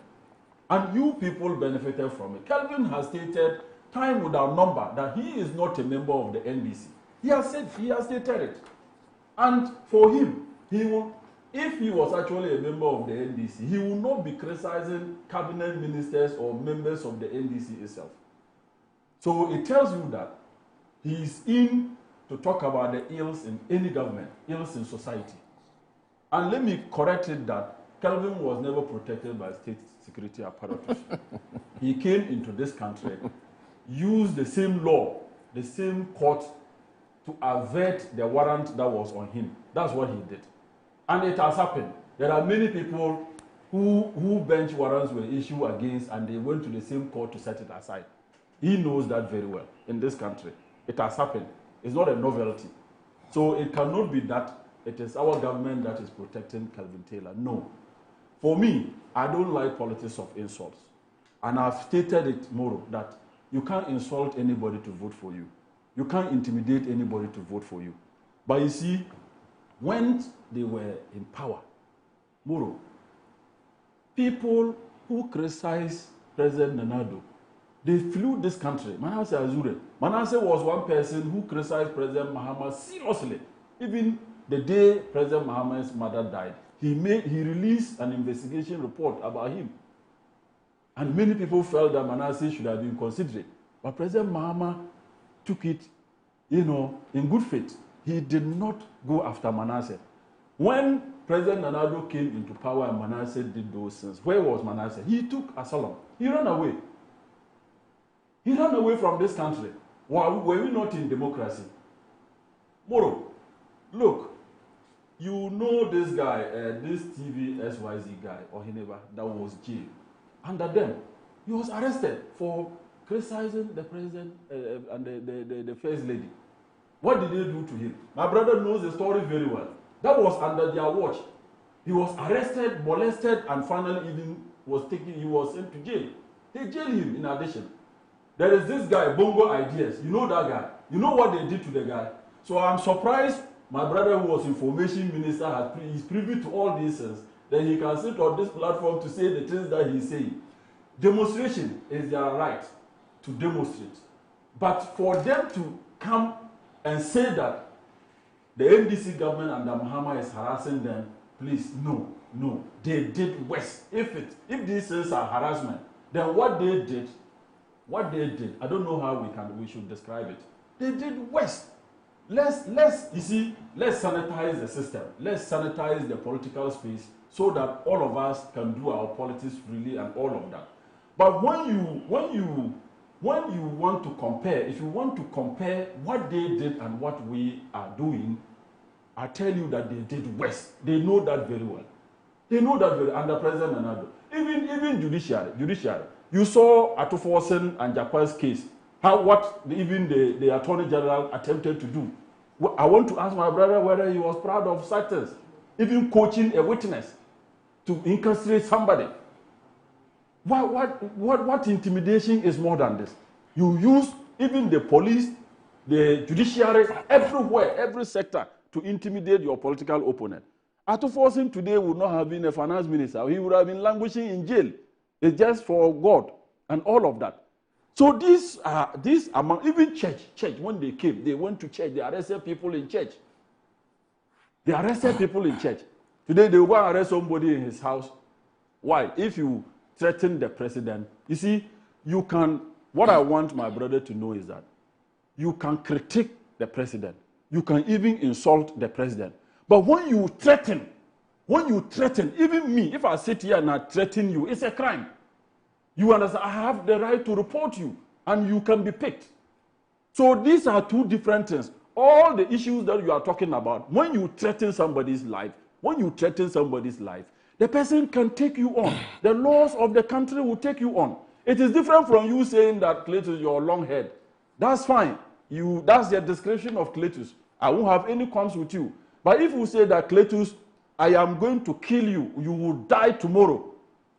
Do I know what you mean by that? Why would I take such threats for granted? I have to make a case. So threats is different from political insults. If you think that you can insult somebody to get votes, go and be insulting. I have no problem with that. But if you threaten my life, if you threaten the life of the president, you threaten the life of the first lady and all of that, and the police are calling you to come and tell us what we all don't know, then you term it as political harassment. I asked a question. My brother is here. He's a nice gentleman, a former MP, a seasoned politician. Are you proud of the things that Abronye Nko says on national television? Are you proud of it? I'm not sure. I'm sure no. The answer will be no. Maybe on set you will say yes, but you know that those things that Abronye Nko are doing, this is why. Who to me? You sit on national TV and threaten the president. He said the president cannot even step foot into Kumasi without them seeing you. That anytime President Mahama wants to come to Kumasi, national security will have to see you before President Mahama can step foot into Kumasi. Who born dog? Excuse me my language. How can you do that? You threaten the whole president, commander-in-chief of the Ghana Armed Forces, and you think that you should not be questioned. That is not fair. Let's also talk to them. They are leaders. They should be role models. Regional chairmen, they should be role models. People are emulating them. So when you sit on national television and threaten a whole president, how can you, Wuntumi, who are you? Excuse me my language, to say that president, when he was president, every time he wants to come to Kumasi, national security will have to come and see you before he can step foot into Kumasi. And this one, a political party is supporting comments like this, statements like this. These are threats. He's not insulting President Mahama's personality. No. He's saying he's threatening the president. So threats are different from freedom of speech. Free speech comes with responsibility. Nobody, President Mahama, who has been vilified in this political space more than President Mahama? Who? Many of you, the NPP, when you sat on national television, you lied against him. He is corrupt, he's incorrupt, he did this, all sort of words were, printable words were used on President Mahama. President Mahama never complained. You did press conferences to talk about what's the name of that Airbus tender he wasn't even associated with just because somebody close to him was part of it. You tried everything to say that President Mahama was a thief, he was corrupt. You sit on national television, you insult him. President Mahama didn't say anything. Today, you go and threaten a president, you threaten state security apparatus, then they invite you to come and answer, and you are going on demonstration. Why? For what? All these things that they did, Moro, against us, did you see us doing demonstration? We never. The NDC, we channel our energy into reorganizing our party. Those days when they were, when they were harassing us, we didn't waste our time to say that we are going to be on the street. We are busily organizing our party from the basis to the top. Today, you are in opposition. You need time, space, energy, resources to organize your party. You are going to be on the street demonstrating against what you term as state harassment. Where is the harassment? Let's be responsible, my brother. Tell your party people they should be responsible. Moro, is it today? Look, the MPP, when we talk about state harassment, they started it. When President Kufuor came into power in 2001, you saw what they did. What are we even doing? What's President Mahama doing? Somebody is being investigated by IOCO. Then you match up to IOCO in solidarity. Even when state monies are being stolen, then you think that the person should be left free, the person should not be investigated. That is not fair. One of the reasons why Ghanaians voted for President Mahama is for him to fight corruption and to take looted money back to the state. All right. And that is exactly what President. So when people are being called upon to come and account, then you term it as state harassment. That is not fair. Then it means that we are telling people, we are telling people that look, you can steal and then go away free. We are not. Yes, Let me give you some clarity, and you should know where I'm coming from. Okay. Nobody is immune from prosecution, but we are all immune from persecution. Absolutely. Nobody is immune from being invited by the state security apparatus. And get it. The radio XYZ thing we talked about. Get it. Go get the facts from the court. The gentleman made a statement, a contemptuous statement. He was not invited by the police and denied bail, or the bail conditions were not made so difficult for him to meet. He was arraigned before court. Prove your case. What was the allegation? The allegations was that after the 2020 elections, President Akufo-Addo met 8 Supreme Court judges and bribed them that when there's a petition against the elections, they should tilt it in favor of Akufo-Addo. That's a contemptuous statement. Any civilized democracy, you are put before court. He was put before court to prove it. He couldn't prove it. He was arrested first. When he was arrested, he was granted bail and arraigned before court. Listen, this is an instance. Rule of law.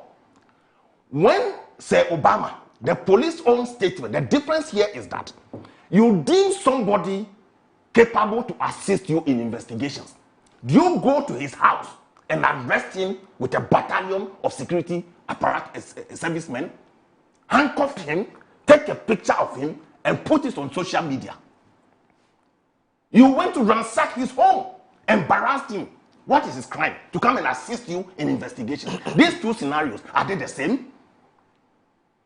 You arrested somebody, interrogating the person. Within 48 hours, you are to arraign the person before court. Paul Adumochi. In his caution statement, you ask him, do you own any property? He says, no, I don't own a property. Now you tend that to grant you bail, bring a property in your name. What it means is that you are using the state security apparatus to oppress your opponent. Ajinkwanana, it's in Kumasi. He made a statement you deem liberious or something. You send men from here, 30 or more so, to Kumasi, beat him up on the streets, brought him to Accra. You deny him bail. Abronye was alleged to have insulted the IGP. The person was arrested, put before court, put a bail condition he cannot meet. Then the judge says that we are all not equal before the law. Atufosin, he had his day in court. And any time Atufosin was going to court, we don't sit in parliament. All of you follow him to court. That is the difference between what happened under the MPP and what is happening under you today. So for me, I'm saying that you have a right to invite me. If I make a statement, you deem it a threat to national security. When you invite me and appear before you, the laws are that take me through a process to be able to put before court. The state security apparatus inviting all of us are not the final arbiters of the matter. Okay. You gather sufficient information and put the person before court. Fair enough. But when you bring the person and now uses your offices as a tool to punish them, and all these cases I've cited, none of them had been put before court today. That's fine. But let me ask you this. So the point I'm making is that nobody, including myself, I'm worried when a judge makes a declaration that we are all not equal before the law. I am equal before the law. You and myself, the president, and any other person, we are all equal before the law. That is what we are protecting today. Just a second. Go back to the radio XYZ case. Let me ask a follow-up question and then you can come in. But Sylvester, aren't you also equally worried with this culture that we're building and we are nurturing, which is that as a political party, you don't find anything wrong, absolutely. Sorry, let me just land. With somebody threatening a sitting president and their wife and his wife. And we are going to, as a political party, demonstrate and to protest against how that person is being. In fact, you are more interested in what has happened to the person after the person has issued a threat against the president and the wife. And for years, it's not just about John Mahama and his wife. It won't matter which president is at the helm of affairs today. Okay? Now, I haven't seen anybody within the New Patriotic Party say that I'm roundly condemning what Abronya DC has said. I'm yet to hear it. And if there's any such, condemnation, I'm very open to hearing it. Right. I've not heard anybody from the NPP condemn it. In fact, what the NPP is rather going to do, led by a youth wing, is to say that Abronya DC, what you said, you've done a good job. We are rather going to protest against the modus operandi of a national security apparatus and how they've done their job. As for me, the debate or the conversation about the modus operandi and whether it is fair or it is proper in court, it's a very fair exercise for us to engage in. But why isn't anybody in the New Patriotic Party condemning what Abronya did? In fact, just yesterday, just yesterday, he started another one. He has a show called, I've forgotten the name. It's on one of his, in fact, he started it on his online platform. And the kinds of things Abronya DC is saying about the First Lady, about how much money has been given to the First Lady to go to Onga and so on and so forth. I mean, my point is, how long are we going to continue with this subculture? Let me tell you something. MPP has always condemned politics of insult, abuse, and all this. We've always condemned it. Let me be honest with you. Look, you know me. Specifically to Abronya DC. Oh, calm down. Okay, calm down. You know me. You know the leadership of the MPP. You know all of us. I know you personally. How I've done my politics over time. Yes. I am saying that. I made a statement here. Nobody is immune. If somebody makes a statement that threatens the security of this state, or threatens anybody, or insults anybody, there are laws sufficient to deal with it. Fair enough. So in dealing with it, you see, let me tell you something. Okay. That is why I appear on this show in my name on behalf of the MPP. Right. My brother is here. We have children, we have family, we have friends who are watching all of us. I'm saying that because we know a society, there will be deviant in society. We've set laws and rules for ourselves to govern all of us. Are you getting me? So deal with the person according to the law. Is it too much to ask? That is not too much to ask. Look, if I sit here and condemn anybody, it is not sufficient as much as they lay down rules and regulations to govern all of us. That is what we are saying. But so when I sit here, but you see, we have not. Please, but slide. We have not. Let me. Wait, hold on a minute. Hold on a minute. We're talking about your Bono regional chairman. So you see, this is not some excuse me, some riffraff. Again, let me. You see, regional chairman. I don't like politics of equalization. Okay. I don't like. Look, when we want to stretch the argument, you know who introduced the word baloney in this country? He's the highest office holder today. Baloney. President Mahama called Akufo-Addo's government a memo from, excuse my language. President Mahama is the president. Please, I'm coming. I'm coming. Would you, by the stretch of any imagination, Moro, compare a description of somebody's attitude as being baloney and somebody, and the other one you mentioned, it just escaped me. Would you compare that to threatening somebody you killed them? No, but you see, a threat. I mean, how? Look, please, you are not getting what I'm saying. Look, if somebody threatens your life, it's a criminal offense. Yes. You don't have the power to deal with it. You report to the police. I get that. Let the police deal with it. Yes. So you see, but I'm saying that as a political party, what have you done about it? Look, listen to me. Moro, I've told you the MPP. Yes. We have condemned and distanced ourselves from matters of threat, insult. I can show you specific to Abronya DC. Look, see, that's what I'm saying. Look, today, when Abronya was taken to court, yes. What's the basis for taking Abronya to court? What was the basis? The charge against Abronya is a misdemeanor. Yes. It is not how do we call it? A criminal offense. Maybe you're not getting my question. I'm saying that my issue has nothing to do with how the state security is dealing with this matter. I'm saying that what you are alleging today and what the police took Abronya to court is two different things. Check the reason why they took Abronya to court. Yes. It's a matter of misdemeanor. Right. It is not criminal as you are alleging today. It is not. No, I'm not even talking about the criminality or otherwise. No, but that is what you are saying. I'm saying that statement. I'm saying that. That statement. So, do you refer to that statement? Is the MPP saying they don't find anything wrong with it? Oh, but I'm saying that politics of insult. We distance ourselves from politics of insult. Yes. And I'm saying that what took Abronya there and subsequently arraigned before court is a matter of misdemeanor. It's not a criminal matter. That's the public records. But slide, must it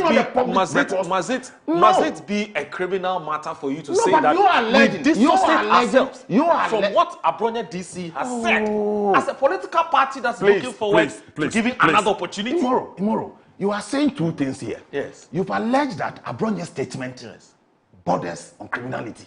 And I'm saying that a public record, what sent Abronya to the police cells for about 10 days is not criminal. But the public record says so. It's a misdemeanor, a matter of misdemeanor. And I'm saying that, look, when somebody makes a statement that borders on the security of the state, the security is at liberty to invite and deal with it. We as a political party don't endorse that. Right. No one is guilty until proven guilty. You don't use the state security apparatus as a punitive institutions. That is all we are saying. And we have history. That's why I'm referring you to statement, we are all guilty. Political parties, we are all guilty. We can go back forth, but there are checks that we've ascribed to ourselves to deal with these matters. Deal with it through that realm. When you want to abuse the power given to you excessively, that is a problem. So, as a political party MPP, we do not endorse politics of insult, abuse, threat, and all this. Clear, we don't do that. We are also not saying that over 5 million supporters of MPP, nobody will fall foul of the law. Once somebody fall foul of the law, there are remedies. Deal with it within the remit of the law. Not because somebody has wronged you, you go and then use the law as a punitive measure. That is all we are saying. And it's become very selective. I've referred him to Akwitia.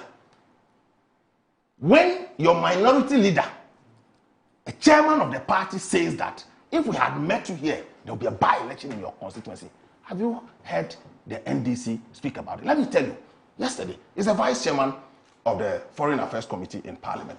What happened to Honorable Asafoji? No, we'll deal with it. As part of using the state as an abuse of power. The foreign minister, what he knows it. He is a vice chairman of the same committee. Yesterday, you heard what happened to Asafoji. He was to go to Onga with the chairman of the committee. The ranking acceded to the deputy ranking. You mean the Busumi from MP? Yes, okay. The Busumi from MP. Yeah. He got to the airport, a ticket was bought for him. Then the minister, through his PA, had instructed that he's not going. Fact or speculation? He knows. Fact. Or speculation? It's not speculation, it's fact. Okay. You know what that means? It's an abuse of power. I'll talk to it. No, if it is true, then that's it is true. That's a public statement has been issued to that effect. By who? Is it by himself? By the MP? Yes, the minority leadership. Oh, the minority leader. Yes, okay. The guy got to the airport. He was denying to travel. He knows that's wrong. He knows it. That's abuse of power we are talking about. Moro. So for me, I think that if indeed someone could have talked, yes, I'm telling instructed. you. Yes, through his PA. In fact, the PA sent the message to the clerk. And the clerk embodied the flight and traveled. Oh, no, but that's wrong. That's wrong. I mean, so you see, the abuse of power we are talking about. That's totally unacceptable. In Ukraine, in many other places, he went, attacked government. Moro, he was never denied any courtesy. My brother is. So for me, all that, please, chill, take it easy. Look, nobody, me, I've kept making that statement that politics of insult will never be rewarded under my tenure as a general secretary in the MPP. I've made that statement many places. Okay. But we have rules and law to deal with abuse, to deal with threat, to deal with misdemeanor. Okay. So your very good friend, Ilante Van der Boy, he says he's not convinced. He will never be convinced. Yeah, he says he's not convinced. How would he be convinced? You are against politics of insult and threat. I am always, he knows me. Now listen to what he says. Like Van der Boy knows me. So you're also referring to. So let's keep this is the message he said. He said I should equalization. Yes. No. It's actually a praise. He's praising you. He's praising me. Yes. So let's listen to what he says. I doubt. He says, and this is how it starts. Bobby Ansa, Mensa Thompson, Ahmed Swaleh, Osu Boama Benye, Bongo ideas. I just explained. And then he continues. Do you need more names of people who were harassed, arrested, or killed under the NPP government? Sly, as a brother, so please, I support your General Secretary bid, but such hypocritical behavior scares me. Is Sly saying that he endorses the threat to the life of certain people of Ghana by Obama, Abronye, and those ladies on the social media who threaten the lives of the first family? This is the highest level of shamelessness I've ever seen. As a Ghana, I'm surprised. Sly is defending these things because our culture and training abhors that. Do you think he's misunderstood? So you see, he himself is making a wrong allegation that Ahmed Swale was killed by the MPP. Read the statement he himself, my senior revered brother, has sent. He himself, in his own statement, that he's saying he's accusing the MPP of killing Ahmed Swale. And he's talking about hypocrisy. And I'm saying that the police report, public report the police issued on Sir Obama, was that they went for Sir Obama to assist in investigations. And if you want me to assist in investigations, do you handcuff me, take a picture of me, and show it on social media? So in himself, he who comes to equity must come with clean hands. My senior brother, Neil Antewanda. Let me bring in Cletus now. Cletus. Yes, Moro, I think we are belittling the point about this state harassment. For me, all that I want to say. Let's go to the street.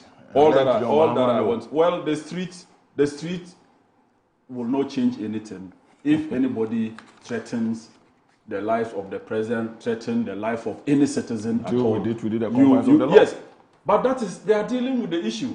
It is not the NDC that arrested Abronya. It is not the NDC that arrested Wuntumi. It is the police. And that is the beginning of investigation. So if you are invited, if I threaten you and you take me for the police station and the police invited me and they take my caution statement and they said that I should bring ABCD as a bail condition, I have to bail myself. I have to look for people to come and bail me. You understand? So for me, all that I'm trying to say is that if it is about political harassment, we don't need to tell Ghanaians. Ghanaians knows.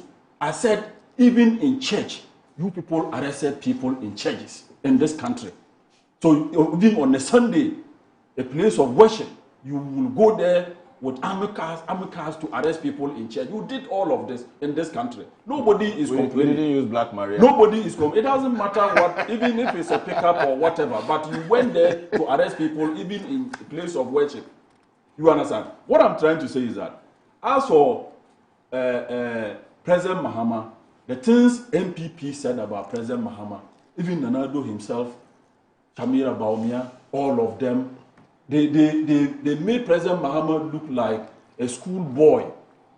Any platform they had, they chastised him and all of that. But he took it in good faith, and he was busily organizing his party.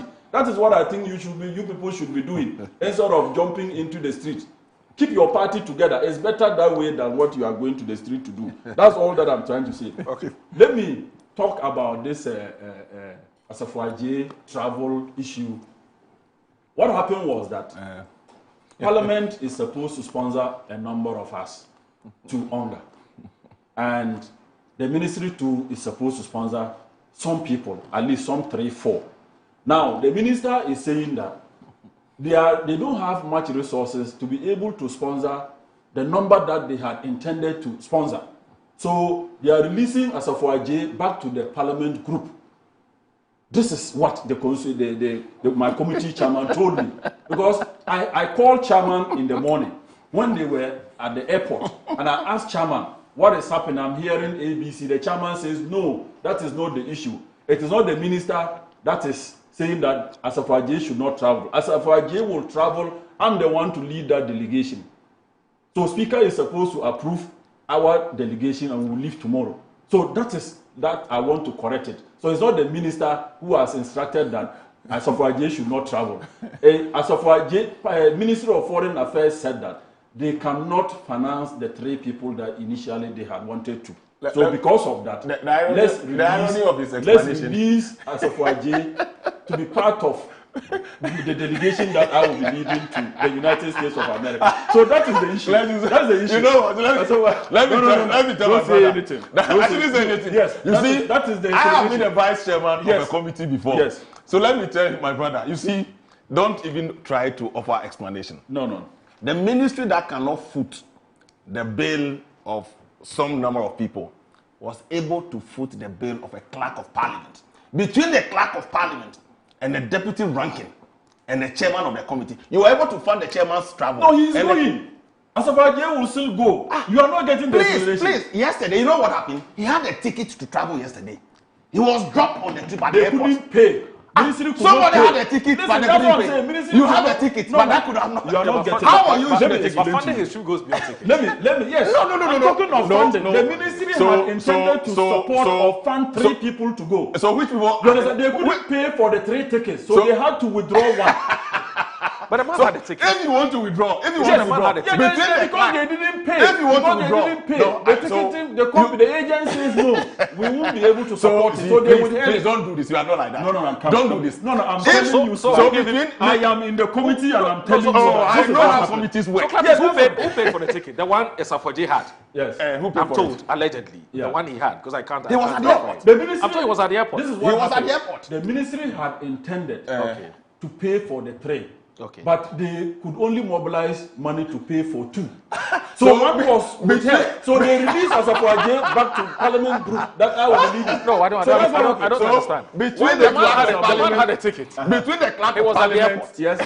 Unless the tickets were given, and the agent said that they have to pay before they will be traveled. They will be allowed to travel. So the ticket was given to him on credit. Yes. The tickets were on credit. Moro. The Ministry of Finance, Ministry of Foreign Affairs. This is story. Why? But you Ministry of Foreign Affairs. Okay, so the ministry. Listen, remember, Moro, it is the class that coordinate these things. That's what he knows that very well. He knows the class that coordinate these things. So if it's about dropping somebody, the class won't drop herself. You should know that very well. You know what the role of the class in these travels. They coordinate these things. So at the end of the day, if it's about dropping somebody, the class will not say that you believe in Ghana today. Yes, Asafaje will not go. No. Will not go. Let me tell you something. That's what I'm saying. Asafaje is now part of the Parliament. Parliament has sponsored it. Listen, as Parliament get them my slide. Be patient. So listen, an employee of Parliament, you calm down. You calm down. Listen, will have precedence over a deputy ranking of a committee that the ministry that has a direct oversight over the ministry. What kind of a child explanation? Please, but the foreign minister has that discretion. He has the discretion. That's the discretion. The foreign minister has a discretion. So he has exercised the discretion. We thank God. Listen. Listen, Boro, this is what I'm saying. Don't offer the whole trip. No, the whole trip. Don't offer any Parliament is supposed to sponsor us to hunger. It's not even the Ministry for Foreign Affairs. It is the Minister's benevolence that he says that. Did you say that? Yes. Yeah, that's true. That's true. Parliament, we are a committee of Parliament. We have oversight responsibility of the Ministry for Foreign Affairs. But the ministry is not obliged to sponsor us. Right. It is the minister's benevolence that he says that I can sponsor 3 people to go. But later, the minister realized that their budget were pressed. So he says that release one person back to Parliament to sponsor. And Parliament, his question is, he wants to know. He wants to know. Let me explain this. Please, let me come in. The deputy clerk was instructed to put Asafaje back to the Parliament group. You see, please, remember, I don't want to say, my brother, let me tell you. When trips come to Parliament, before you start, I've led delegations to travel before. If Parliament is sponsoring, say, 2 or 4, they will state. The memo to Speaker will be stated, the member's name and everything. Then if the mother ministry or agency under the ministry want to sponsor any other members, it also communicated through their agency. Not when a visa had been secured. The processes to secure, please, hold it. The processes to secure a visa, not when a ticket was issued. It didn't take the minister. It took the minister's PA. In any case, if you have budget to fund 2, between the clerk of parliament, who represent the speaker of parliament, and then the deputy ranking, because your committee you are taking, if you want to sponsor 2, and you've taken the chairman of the committee, you go with the ranking of the committee. Then you drop the ranking. You could fund the clerk at the expense of the ranking. And you are saying this is benevolence. We live to see. But Sly, please, you have been a minister before. I know. You understand? So is it not the benevolence of ministers to support MPs? Because MPs? of the importance. You understand? You even justify it at the ministry. The importance of the number of people that goes on the trip. But if his benevolence is extended to clerk of parliament at the expense of the minority, we thank God. We live to see posterity will be kind to all of us. So who's sponsoring the clerk? No, what's the name? The MP, the Bosumi Frame MP. On whose sponsorship is I am saying that. That's he is not even going on the trip. Parliament. Look, before you issue the ticket, there's a memo at the ministry. Before you issue a ticket, they ask you a question. You want to be please, the one you talking. are being economical with the No, truth. I'm not being economical. I'm telling you, you also know that ministry can sponsor. Let the minister do his benevolence. Posterity will be kind to all of us in this country. No problem. The ministry can take a decision to sponsor a number of MPs, and the parliament will sponsor some members. You see the abuse of state power. You understand? So Parliament is now going to sponsor them. Yeah.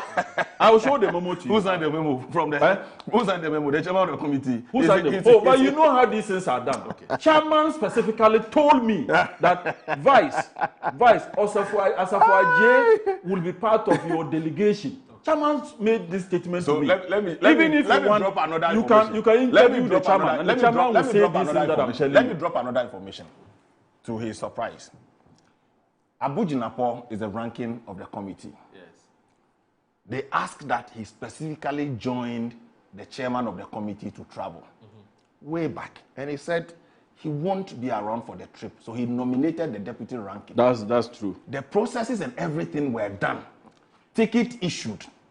You see, Asafo J on recent occasions had cause to lead press conferences in parliament against the minister. So the minister was not happy with him. That is all the matter. Oh, why wouldn't the minister be happy? I'm being honest with you. He even accosted him in parliament. No. He's deputy to Abu Jinapo. Yes. Yes, he's a deputy to Abu Jinapo. Yeah. He accosted him in parliament. And when he filed an urgent question not, for the minister, we know all these things. But let me be honest with you. Why? Posterity will be kind to all of us. Keep doing your benevolence. If that is the case, Mother Sheria Koboche did the same in parliament. But that was not even what Ablako. Ablako just approached me and said that my brother. Please, this explanation, don't offer it. Your colleagues are watching. You could have come to me. Your members of the committee, they are watching you. Yeah, but I'm not explaining. All the things I'm explaining, that's the truth. I'm saying that Asafo J will be sponsored. Asafo J is part of parliament group. It's not even going anymore. Gentlemen, let me do this. Now, Mankojo Boafo from the USA, he's a regular and an ardent viewer of the show. He sent us a message. He says, it's a good one, my brother. A threat to the president and his spouse is considered a second-degree felony according to Ghana's Criminal Offences Act. In Abronye's case, he was arrested on a case of misdemeanor which normally carry lesser penalties. The initial bail condition was rather excessive. We must stop the politics of insults and the unnecessary threats in Ghana. Mark, USA. Simple. And it says in the US specifically, threatening the president's life or safety is a federal offense. Now, this one, Edmond from Accra says that please ask Sly if he condemned Abonye on his attacks on the IGP. What was wrong yesterday is wrong today. How would he feel if his children insult their teachers at school and they come to report to him? He is on national television, yo. Okay. And this one here says that I'm surprised the NDC representative is allowing Sylvester, the MPP representative, to interrupt him like that. Why should such a thing be allowed? When he was speaking, you remained silent. Now that it's your turn, if you allow him to speak over you, it means they don't like hearing the truth. So, Mr. NDC representative, stand your ground. No, I disagree with that. I think that, remember, they're very good friends, so, and I'm watching, I'm moderating the show, and I can tell you that it's been a fair deal so far. I mean, everybody has had their turn to talk. So, Carlos, you're entitled to that observation, but we always make sure that we're fair to our panelists when they come here. Now, Mansa Musa, who is also based in the UK, a regular and an ardent viewer of the show, he says that, Captain Moro, sometimes politicians themselves create a beating for their own backs. It is disingenuous for government and its spokesperson to now say they never in opposition officially proposed a state of emergency in respect of, okay, so we haven't we haven't tackled galamsey yet, so when we get there, okay. All right. So let's Okay. All right, so let's do this. We'll take a short break. When we return, we will move to, for me, one of the most important conversations that we have to continue to have, and that has to do with galamsey. And a few things have happened that we would bring to your attention, and then we'll look at, because the whole idea is to see how best we can deal with this menace, because it threatens to kill all of us. And so we'll continue with that conversation. But Abdul Razak, who is also a viewer of the show, says, greetings to the honorable members on your show. I'm surprised that Sly and his MEP colleagues crying foul of being harassed for speaking. The sort of incendiary statements some members of his party are alleged to have made on various platforms leading to the arrest cannot be termed as mere freedom of speech. Those people engaged in irresponsible acts and have to be dealt with according to the law. Abdul Razak from Medina. Now, Manche Bruce II is more or less a shareholder in this project called Good Morning Ghana. He says, Moro, it is highly paradoxical, perplexing, and concerning how a government that campaigned on resetting Ghana could resort to criminalizing free speech and employing police force against perceived political adversaries, including innocent journalists. This trend seriously undermines democratic principles and human rights and ought to be condemned in no uncertain terms. Amazing convictions. Manche Bruce II from Takrade. All right, so stay with us. This is Good Morning Ghana. Please don't go anywhere.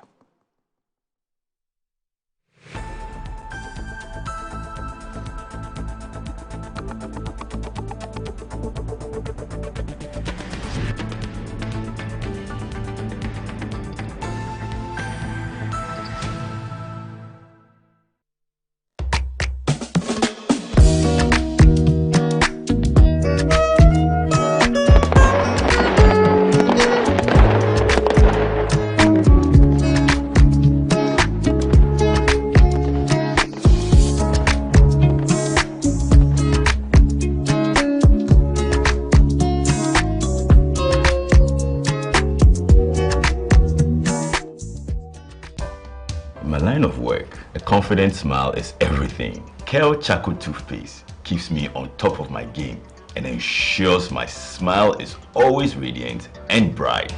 With the tiring nature of my job, we spend several hours under the scorching sun. To keep our teeth white and our breath fresh all the time, we use none other than Kel Charcoal toothpaste. Kel Charcoal toothpaste. You're on a Kessie and in a kit one.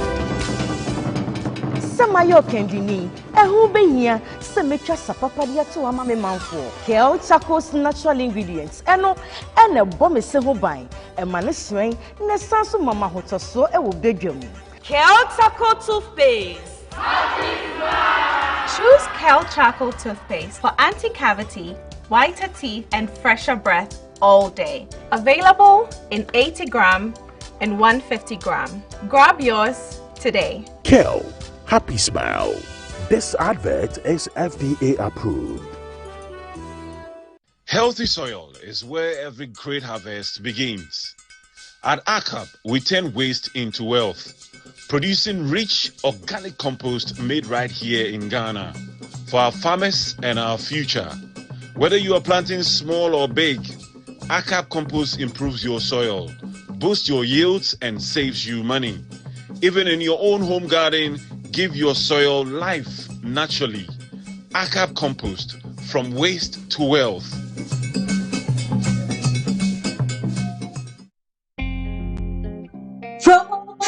Promo.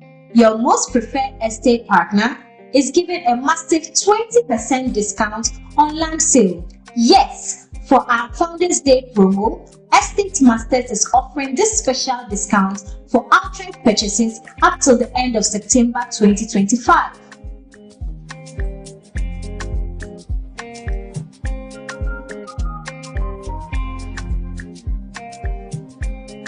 Purchase your tracks today. This cuts across all our available sites, and upon purchase, you get to enjoy a free indenture and free site plan. Our site visits are also free, so rush now and secure a plot of land while this offer lasts. Estate Masters, your most preferred estate partner.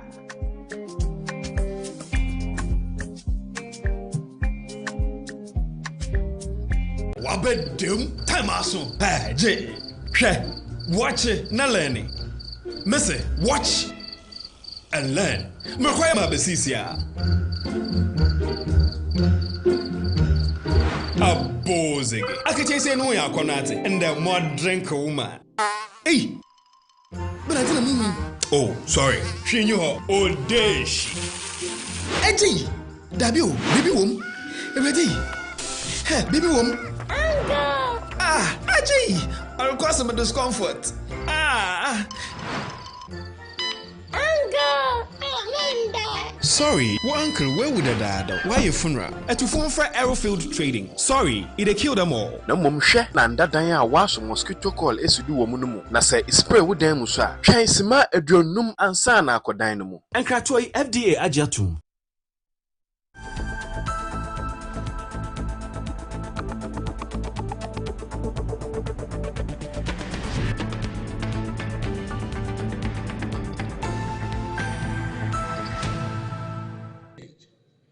In the Kufuor Mahama Bawumia era.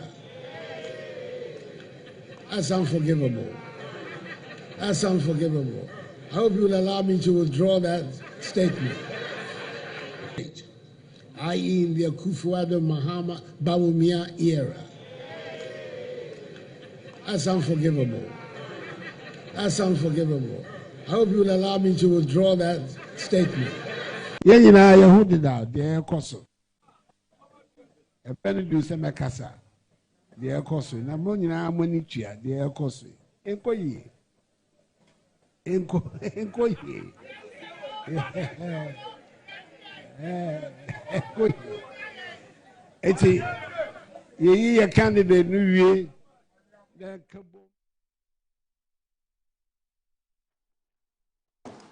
You're still watching Good Morning Ghana on Metro Television. I'm here with Sylvester Tete. He's a former MP for the Botiano English Amanfrom and also former Deputy Information Minister.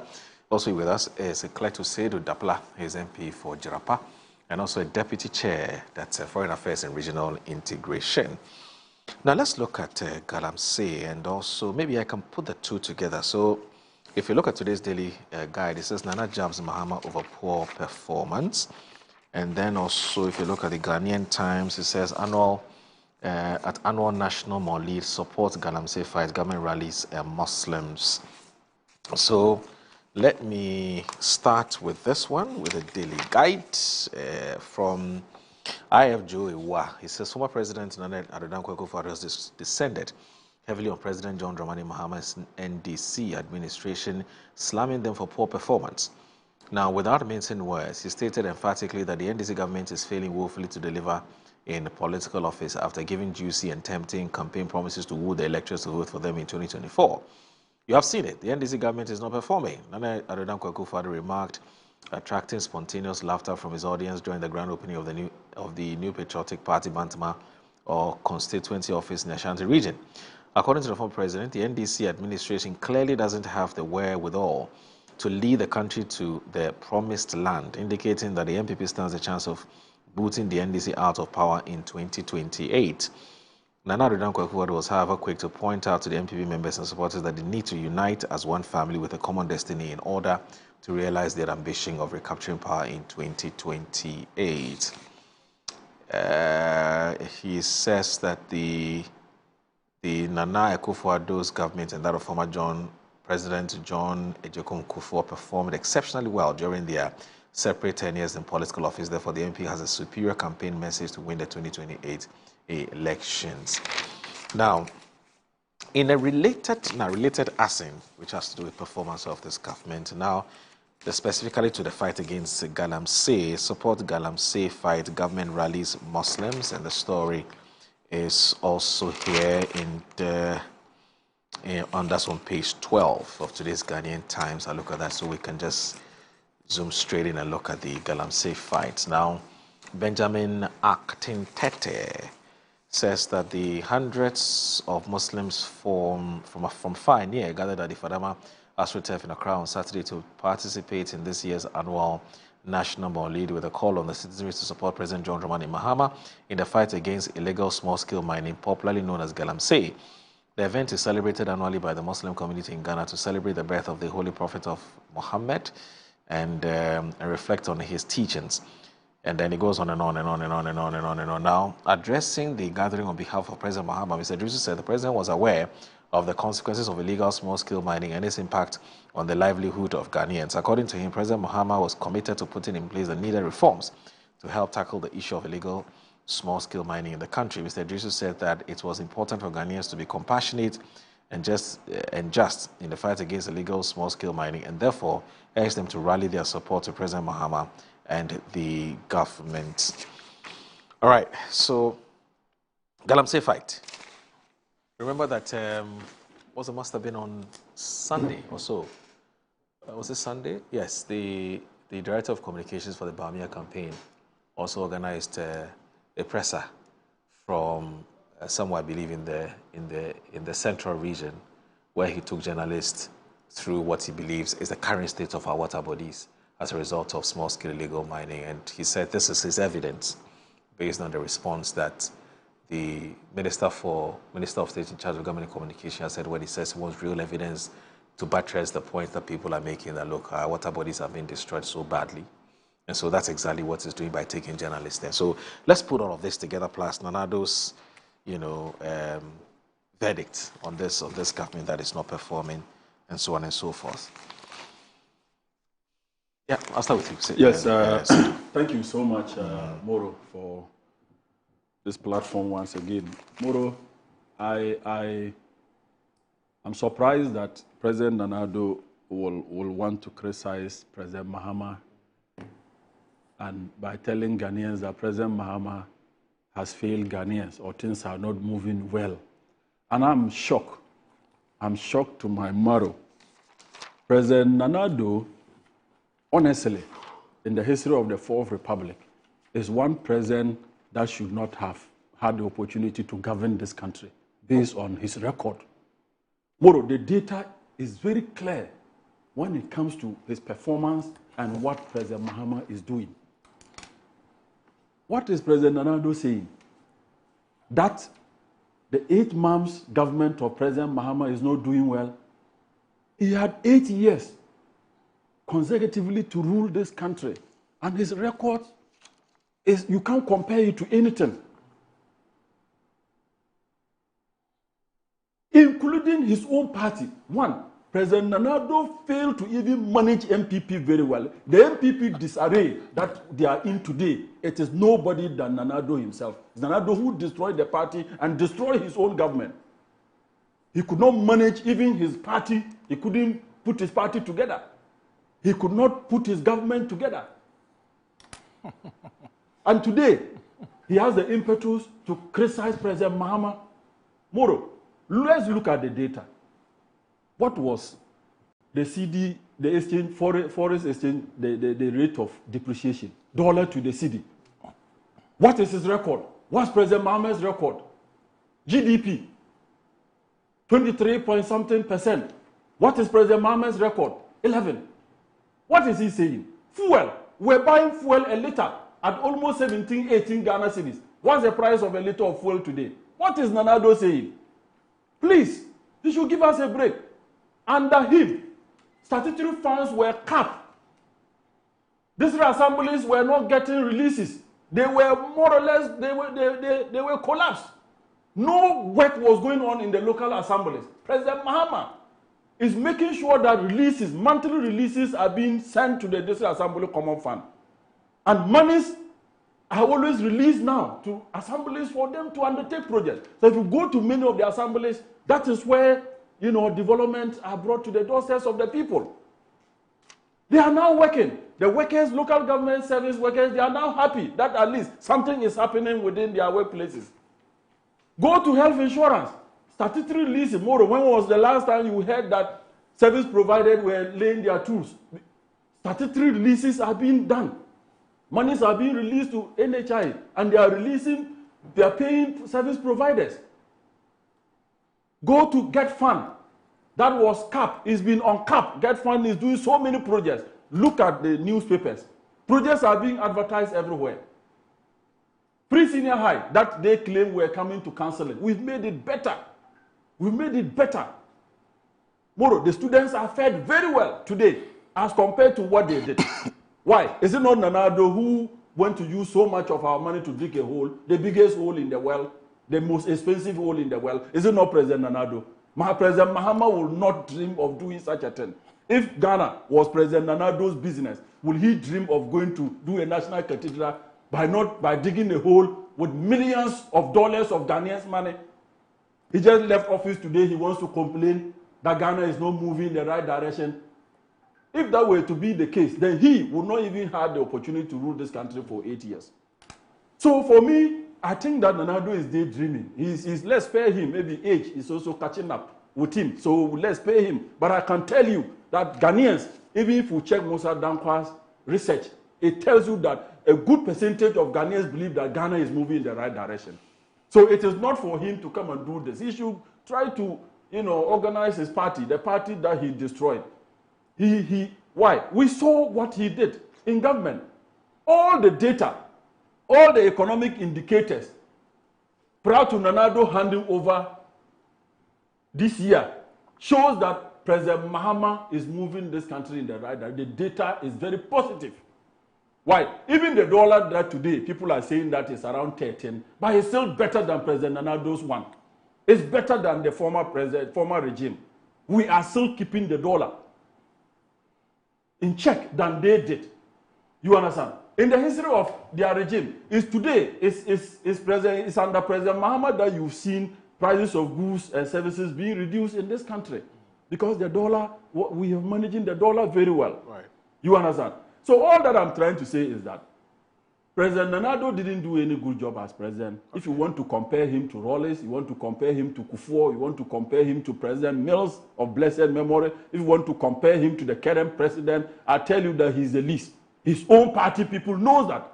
I can give you tapes and videos of MPP people jabbing President Nanado that he didn't fare well as president. He didn't do well as president. So it's not today, just after leaving office, for him to come and tell us that Ghana is not moving in the right direction. President Mahama is struggling. President Mahama is not struggling. President Mahama is walking his talk. Right. All the things, if you want to check the health sector, go and take the NDC manifesto. All the things we said we would do, we are doing it. Go and take education, our educational sector. Go, the Minister of Education, he is doing it. All the sectors, all the things that we said we were coming to do, we are doing them. We have a checklist. We have a checklist. Ministers are being, there's code of conduct for ministers. Corruption is being fought since we came to power. Right. Almost a year today, Moro. We've not encountered any scandal. Okay. We've not. Check President Nanado when he came. Within the first year, there were scandals. Right. You understand? So President Mahama is walking his talk. He's fighting corruption. He says, no, if you get involved in corruption, I will not defend you. I will leave you to the investigative bodies to deal with. And exactly what he's doing. And so far, I want to commend the ministers and the appointees that they fared very well. Right. When President Nanado came to power, within a few months, we saw the boss scandal and many others.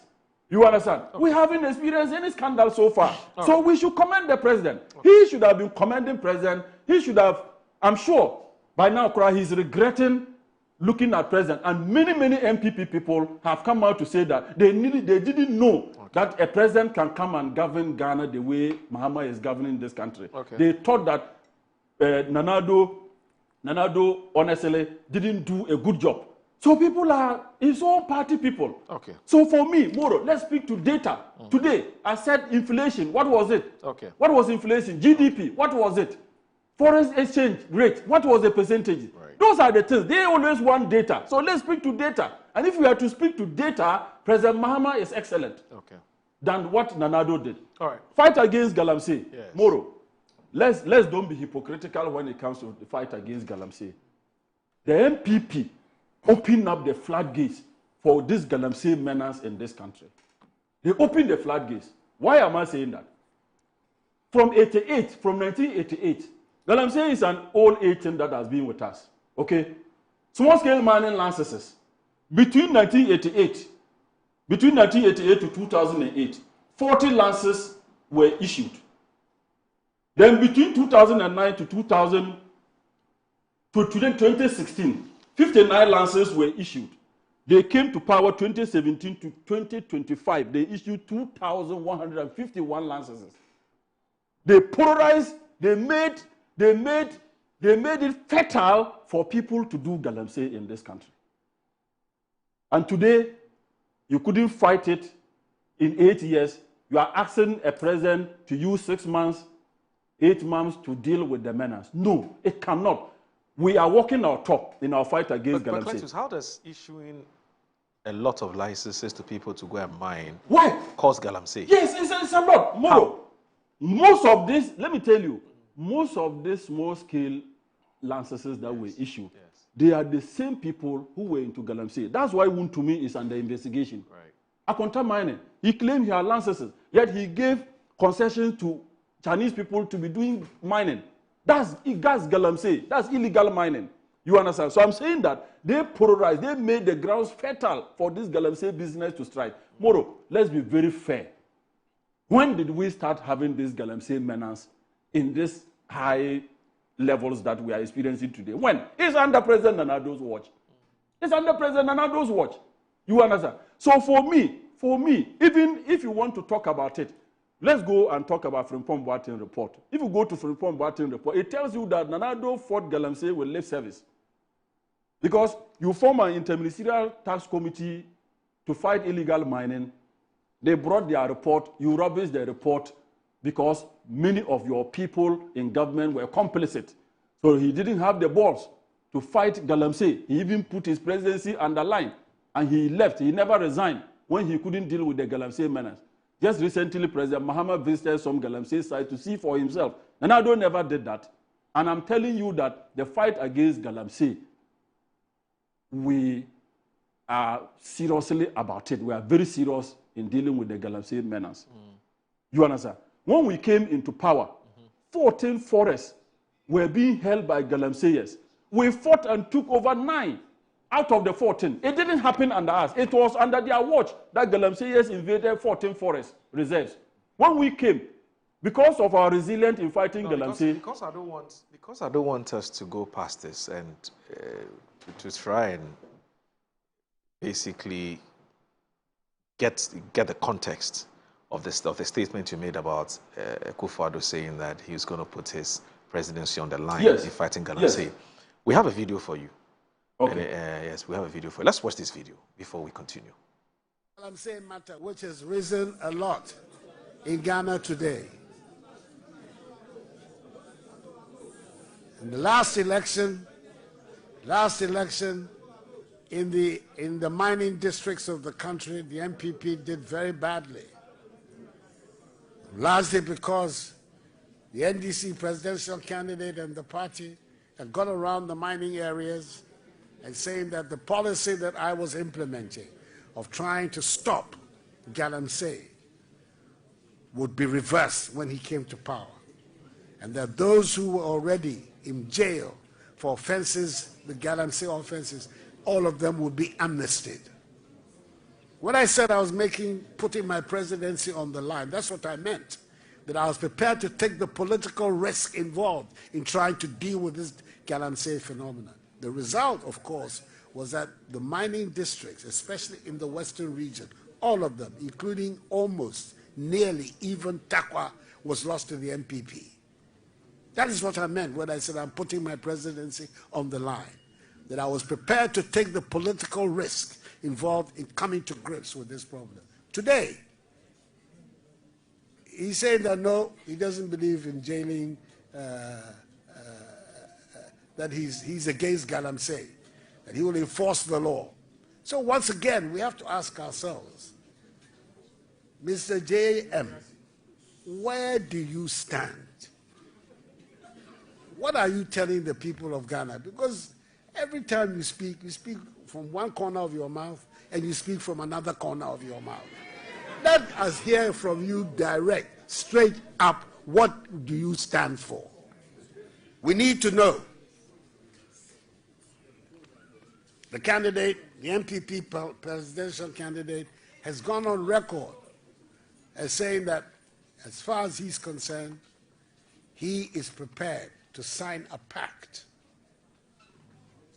that would take the galamsey issue out of our politics, to depoliticize it, to commit him and our party, all of us, agreeing that we would deal with this galamsey phenomenon on a non-partisan basis.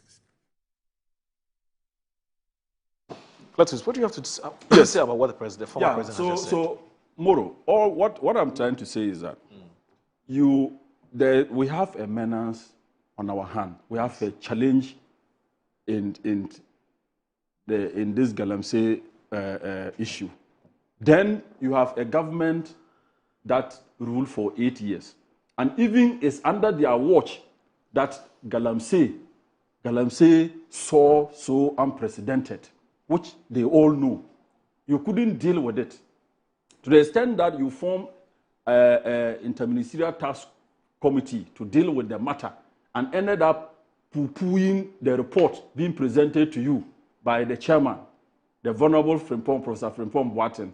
You understand? Because Professor Frimpong Boateng said that many of Nanado's appointees were complicit in this galamsey thing. And that is why President Nanado could not deal with it. Even we saw the secretary to the committee who we saw collecting an envelope in a video. And yet there was pressure that he should sack the guy. He didn't sack the guy. And the guy was an appointee working in his office. You understand? Moro, what I'm trying to say is that galamsey, we will deal with it. But the water bodies, the pollution that we are seeing today, it just didn't happen within the 6 months or 8 months of President Mahama. These are things that happened in the previous regime. And I'm saying that we are dealing with it. Yes, Miracle Abuaji went to the Winneba areas to do his presser. That is true. But you realize that that area is not a galamsey area, which he himself said.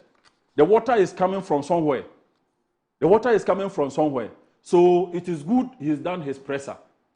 Like he said, he's bringing the evidence. But you see, the water will not just be very clean or clear within these few months. So if you want to do a presser and if you go to anywhere, you can get this polluted water or brown water to show that this is what is happening.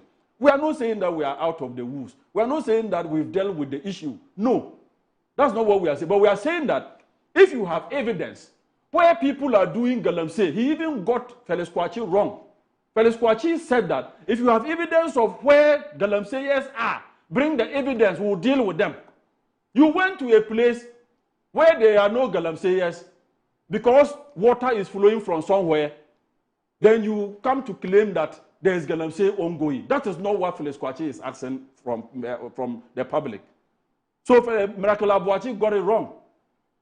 He should have gone to where the galamseyers are and tell us as government that behind me there are galamseyers in this forest polluting our water bodies, and see whether we will not take swift action. That is the point that I'm trying to make. So what Miracle did is totally out of place. He just went to a polluted water area and fed the water, then come to tell us that galamsey is still ongoing.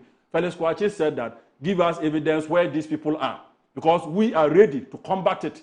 If we know where they are, we will go and deal with them. So you don't go to Winneba where galamsey is not taking and fetch water and come to tell us that galamsey is still under increase, or is still under increase under President Mahama. That is not what we are looking for. So for me, it's something we will deal with. The fight is ongoing. I've seen the Gold Board supporting the Minister for Lands with some pickups and some money. Resources are needed in the fight against this galamsey thing. Okay. And for me, my appeal. Now, let me say something about Nanado State. You see, the reason why the MPP performed badly in the galamsey areas is because, one, they were not honest in the fight against galamsey. If you are stopping galamsey in a particular area, stop it.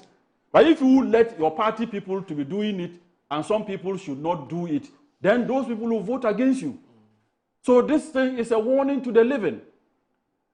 Our resolve, the way we will deal with this galamsey menace in the galamsey areas will inure to our benefit or will go against us as a party. Okay. And I know the president is very mindful of that. So in stopping anywhere that galamseyers are, when you go there to fight galamsey, fight everybody out. Let everybody leave. Don't go and let other people to be working, and you sack some other persons because they are not connected to government. Okay. That was the reason why it affected them in the elections, which even is debatable. Okay. All that I just want to say is that Nana-Addo as president performed abysmally. Okay. The records are there. The MPP people, even what in Parliament, asked him. Okay. He's like he was part of a group that says that the economy was moving in the right direction. The 90-something MPs who said that the economy was moving in the right direction, in the wrong direction rather, under Ken Ofori-Atta and then Nana-Addo. Hey, they are MPs. They said it. I can give you tapes, all of them, and they said that once the economy was moving in the wrong direction, the finance minister then should be sacked. You understand? So your MPs themselves, your party stalwarts themselves, they saw that you didn't fare well as president. Okay. So it's not today that you come out with such a record. Even like I said, your own party, you grounded it. He grounded his own party. Okay, let me go to the slide now. Slide. This job, it go over you. It's difficult. Thank God for you. Thank God you've admitted it's difficult. For you. It go over you. Cletus, you are not noted for this. Let the propagandists. It's not propaganda. Do their Moro, propaganda. ask Sly to look at the records. I am. Come out with the records. Let's compare the records. Hold on. I am here. I'm not being invited. I'm here. I'm seated right with you. Do it. Let me be honest with you. And I think President Akufo-Addo should be commended. Oh. Where he was at an MPP function. And the man said, it's not time for him to speak yet. But all of you seated here today can say that. Enkoye. That's where he ended it. What it means is an indication that at the appropriate time, he will speak. President Mahama couldn't wait. When President Akufo-Addo was elected, less than 6 months, he started talking. But he knows that it's not time yet. Let me tell you, yesterday, Oliver Kemavo, and all the people who led the demonstrations for you to benefit from electoral victory, you sit here. They were on the street. When Mustafa Bande went there, they threw him out of the place. And you sit here. Those are the people. Bring him the videos. Let him see it. We are not saying it. Those who were at the forefront of your campaign, yesterday they were on the streets. Then you sit here and say, oh, it's well. Thank God. When we want to compare economic records, we'll have another time. Today we are dealing with galamsey. When we talk of economic management, performance, you said you've done so well. Yeah. Compare the prices of cement in 2024 or January 2025 and cement prices today in the face of CD-dollar relationship. Because it is only the NDC economic theory that the cost of your CD has gained its strength against the dollar. Yet the prices of goods and services are going high to the extent that government fees and services had gone up by 30%. Today you are proposing 225% of utility services. We are waiting for you, a government that is going well. You are talking of cathedral. You don't know you've rebranded the cathedral. There's nothing wrong with the cathedral. You want to build the cathedral. You are not aware. You are not aware. But let me tell you, let me remind you. You are saying that MPP opened the floodgate for galamsey. Sure. Go and check your records in 2010. Go and check from 2009 to 2014, 2015. Oh. Please, I'm saying, don't look today in this era, fact checking, in this era of AI. Go and check how many foreign nationals were involved in galamsey between 2009 to 2014 in this country. More than 8,000 Chinese nationals in this country. Galamsey was a typical campaign issue in 2016. So are you saying MPP opened the floodgate? Have you forgotten so soon? We are not here to do the blame game. We are holding you accountable to your own things you said. And today, you are repeating the same things. When President Akufo-Addo took office, evidence abounds that between 2017 to 2019, we fought it. We declared a ceasefire from all mining sectors in this country. Because you hold us. What happened? The water bodies cleared. We have evidence today. The media is here. Then you went back to the mining communities because you want to win political power, inciting them against the party. Today you are bringing water bodies, water guards. We have done the water guards before. We've done all these things you are talking about today. When you went there and pushing us, and you said you declare, Akufo-Addo should declare state of emergency. You didn't do water guards. You have no idea. No. Go and bring check. the evidence. We started it. You see, what happened to the unfortunate demise of Comrade Mutala and the rest? Responsible community mining. We have done it. You are just kidding us. That is why today, Imani Ghana, he's saying that your public rating has gone down badly. One of the things is your double tongue about galamsey fight in this country. That is why today, last week, I told you, President Mahama is the great and the biggest enabler of galamsey, and his men are cheerleaders, and they are the beneficiaries. No. Today, you are singing the praise of NDC. Because look, recent time, Erastus Asaridonko, the 14 forests he claimed that they have recovered. He has given a report last week. It has been reclaimed by the galamseyers. And we are moving in there. You are moving in. You are sitting here that you've reclaimed it. Last week, we discussed it on this platform. Last week, because you've recalled the police that is providing security to the place and allow your NDC apparatchikis. Go to Achuman Ponwa. The NDC constituency chairman has been cited mining in the full glare in the streets. But you see, we are holding your feet to account what you said, and to even suggest that President Akufo-Addo should declare state of emergency. Today, the majority chief whip, he was here on this platform. He made a mockery of himself, embarrassed himself. Eche, he's a good friend of mine. Double tongue. A few moments later, all of you, including President Mahama, when Kweku Buahin and then Obin went to the mining communities, President Mahama said it. Everybody that has been put in prison on the basis of galamsey, Akufo-Addo has said it. When he comes, he will grant them amnesty. Between you and MPP, who means well? Today, President Mahama, he has given the biggest support for pollution of our water bodies. You know what he said? That galamsey offers over 4 million jobs and creates revenue for the state. So he cannot fight it. In his press, meet the press statement. These were his words. So President Mahama, he said he cannot fight it. Of course, no, quote him right. Please, hold it. He is justifying it. No. President Mahama is only justifying it. He never said that. Please. You said you declare state of emergency. We should declare state of emergency. And you come today, you are giving justification why you cannot, because it offers jobs. It provides revenue. And you are buying the gold. You see, let me tell you something. When you say you, who? President Mahama and the NDC. President Mahama never said. No, he never. I'm saying President Mahama and NDC. He said you grant amnesty. Yes. When you say that's you grant, a fact. Yes, that's a fact. You grant amnesty. Yes. The NDC, Kedes, Sam George, all the leading members of the NDC. Last week, the General Secretary texted here. I hope he's listening. He will text again. That they were individuals of the NDC. Check your commitment, your recent commitment on galamsey fight. Yeah, it's in your manifesto. Bring here. it. Bring it and see whether you are doing any of the things Yeah, you we are said here. doing it. What are you doing? We are doing it. What are you doing? So you see, today, the water bodies, where Miracles Abuaji went, he went to the Kwenyako Dam site. The Kwenyako Dam is not a stagnant water. It's a flowing water trapped to treat for consumption.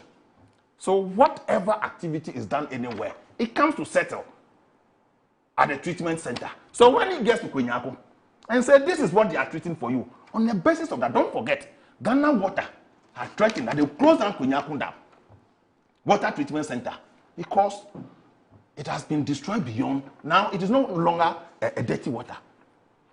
Look at the state of it. So he's telling you, now you are proposing 225% in water bills because it is difficult to treat the water. And you see, why, for me, I don't want to politicize this galamsey fight because you see, now they are finding mercuries in cassava. Yeah. You don't know where Gary will end up on the tables of your ward going to school. We're talking about the EPA's research. The EPA's research. It's very frightening, eh? Very, very frightening. So this is not NDC MPP matter. We are only holding you to account. With all that we did in this country, we had the water until you went in and we had all these problems. You have come. We are only begging you and holding you to account that the things you said to declare state of emergency, today you are now explaining to us what the state of emergency means. But I'm saying that all the people who fought MPP on the basis of galamsey, they are saying that it is festering worse than we left it. All right. 8 months down the lane, records abounds. Okay. Imani had said so. All right. Oliver Kemabo and all the guys who led the demonstrations, vigils. You know what Mustafa Gwande went to tell them they should go home and sleep because President Mahama is not in the country. That's what he said last night.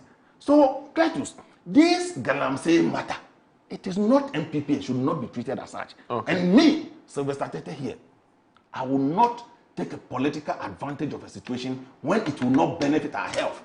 We are all in this together. When we had wanted you to support us to fight it, you exploited it to your advantage. Today, you are telling, because you see, the gold board that has been set up today, indiscriminately, they are buying any gold, wherever it's coming from. Right. They are buying anything. It's not true. What do you mean it's not true? What do you mean? So the galamsey, that's who are mining. Why are they selling it? Because it's illegal to sell gold to anybody apart from the gold board. And they are mining, they are selling.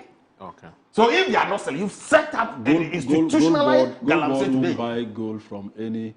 Why are they buying the gold? They are not buying. They say small scale miners. Please.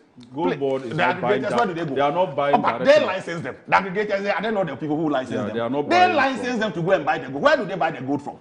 And nobody says I have a buyer. And they will go to the bush to go and mine tomorrow. They are mining everywhere. It's worse than it used to be. And we are saying that your NBC executives had ransacked all this gold belt area. Of course, on the instructions of what Kwekubahi and Obing and the rest said. Today, it is a menace if you are not careful. Today, mining, not only in the south, go to your area, the north, it's terrible. So don't politicize it. Don't go back. You have a mandate. Ghanaians expect you to fight it with a commitment. But you've set up an institution to buy from them. You have told us. No. Sly. Gold board, the law is very clear. They are not supposed to buy from galamseyers. You know that very well. Don't say that here. So you say, don't say that here. I'm saying that. Moro, have you seen anybody holding gold that doesn't have a buyer in this country today? Have you seen anybody? But he's just telling you that. We have lancers buyers, lancers agents. What you call license agents. So you were criticizing MPP for regularizing and giving license to people and monitor their activities. You were criticizing it. No. You just criticize it. That under our tenure, we have given more licenses. It is meant to regulate and control. Yes, okay. And you are criticizing it. So all that I'm saying is that the impact and effect of galamsey is telling on all of us, irrespective of where you stand on the political divide. All right, let me do this. I have some messages that have come through. So this one here from Prosper Shikwe, I'm sure you know him. Yes, I know him. He's in Alumni. He says, "Well, good morning. The MPP must approach the next 3 years with tact. Who communicates for them matters a lot. His Excellency Nada, that's Nana Dankwa Akufo-Addo, has hurt and infuriated a lot of Ghanaians with certain policies he and his cousin implemented to the detriment of their party and Ghanaians at large, and many of them are living with the brand today. It's obvious the people who listen to him when he speaks. Even for those people, I can tell you on authority what they might be thinking and saying there after he's spoken. Negative. Respectfully, it's ridiculous to hear His Excellency the former president speak. People actually laugh at him. I dare Musa Dankwa to do some work in this regard. What people's reactions are when His Excellency Nada speaks now. He's messed the economy up, and everybody, including the MPP guys, know it. Say good morning to my brother, Honorable Sly." Look, you see. Now this one here, from this one here says, "It has become increasingly evident that galamsey activities has escalated significantly beyond the previous level under John Mahama. It clearly appears that the John Mahama NDC made promises to their core supporters during the campaign, indicating that if elected, they will protect their interests, including the continuation galamsey activities, and that has led to a noticeable lack of political will to effectively address the galamsey menace. Now, given the current situation, it's clear that the fight against illegal mining is facing substantial challenges and may not see the light of day anytime soon." That's Gideon Ejapon from Bibieni. And Mansa Musa says, "Sometimes politicians themselves create a beating for their own backs. It's disingenuous for government and its spokesperson to now say they never in opposition officially proposed a state of emergency in respect of galamsey fight. I think the response should be that upon assuming office and relying on good advice, they realize that extreme measures as in declaration of state emergency may create more problems and make matters worse. They should tell us that as a government, they have not ruled it out. This will be the respectful way of communicating to the public. Their current utterances are rather condescending." Thank you from Mansa Musa, of the Voice of London Radio in the UK. So McLean from Sishi, we also says that the issue of galamsey in Ghana is fast getting out of hands, and it's high time leaders become more proactive in curbing this menace. I traveled on the Wase Kropong Bordier, I hope I got that correctly, Bordier or Bordier, and Bogoso road to Takwa, and I was overly scandalized by what I saw, and the activities of galamseyers along the stretch are not only distracting but also alarming. Now, these galamsey activities are extremely dangerous, and our rivers, farmlands, and forests are under severe threat. And if immediate measures are not taken, the consequences will be unbearable for future generations. It is therefore no surprise that within just 9 months in office, the good people of Ghana already are bitterly regretting entrusting their mandate to the NDC. That's from McLean in Seshi. We also. And Musa Abatwa in Asawasi says, more, I honestly don't think that what came over, I don't know what came over Akufo-Addo to speak the way he did. Perhaps age is catching up with him. Contrary to his claims, the cost of living has actually improved under the current administration. As we speak, a bag of rice that was once sold for 1,200 is now going for 700 Ghana cedis.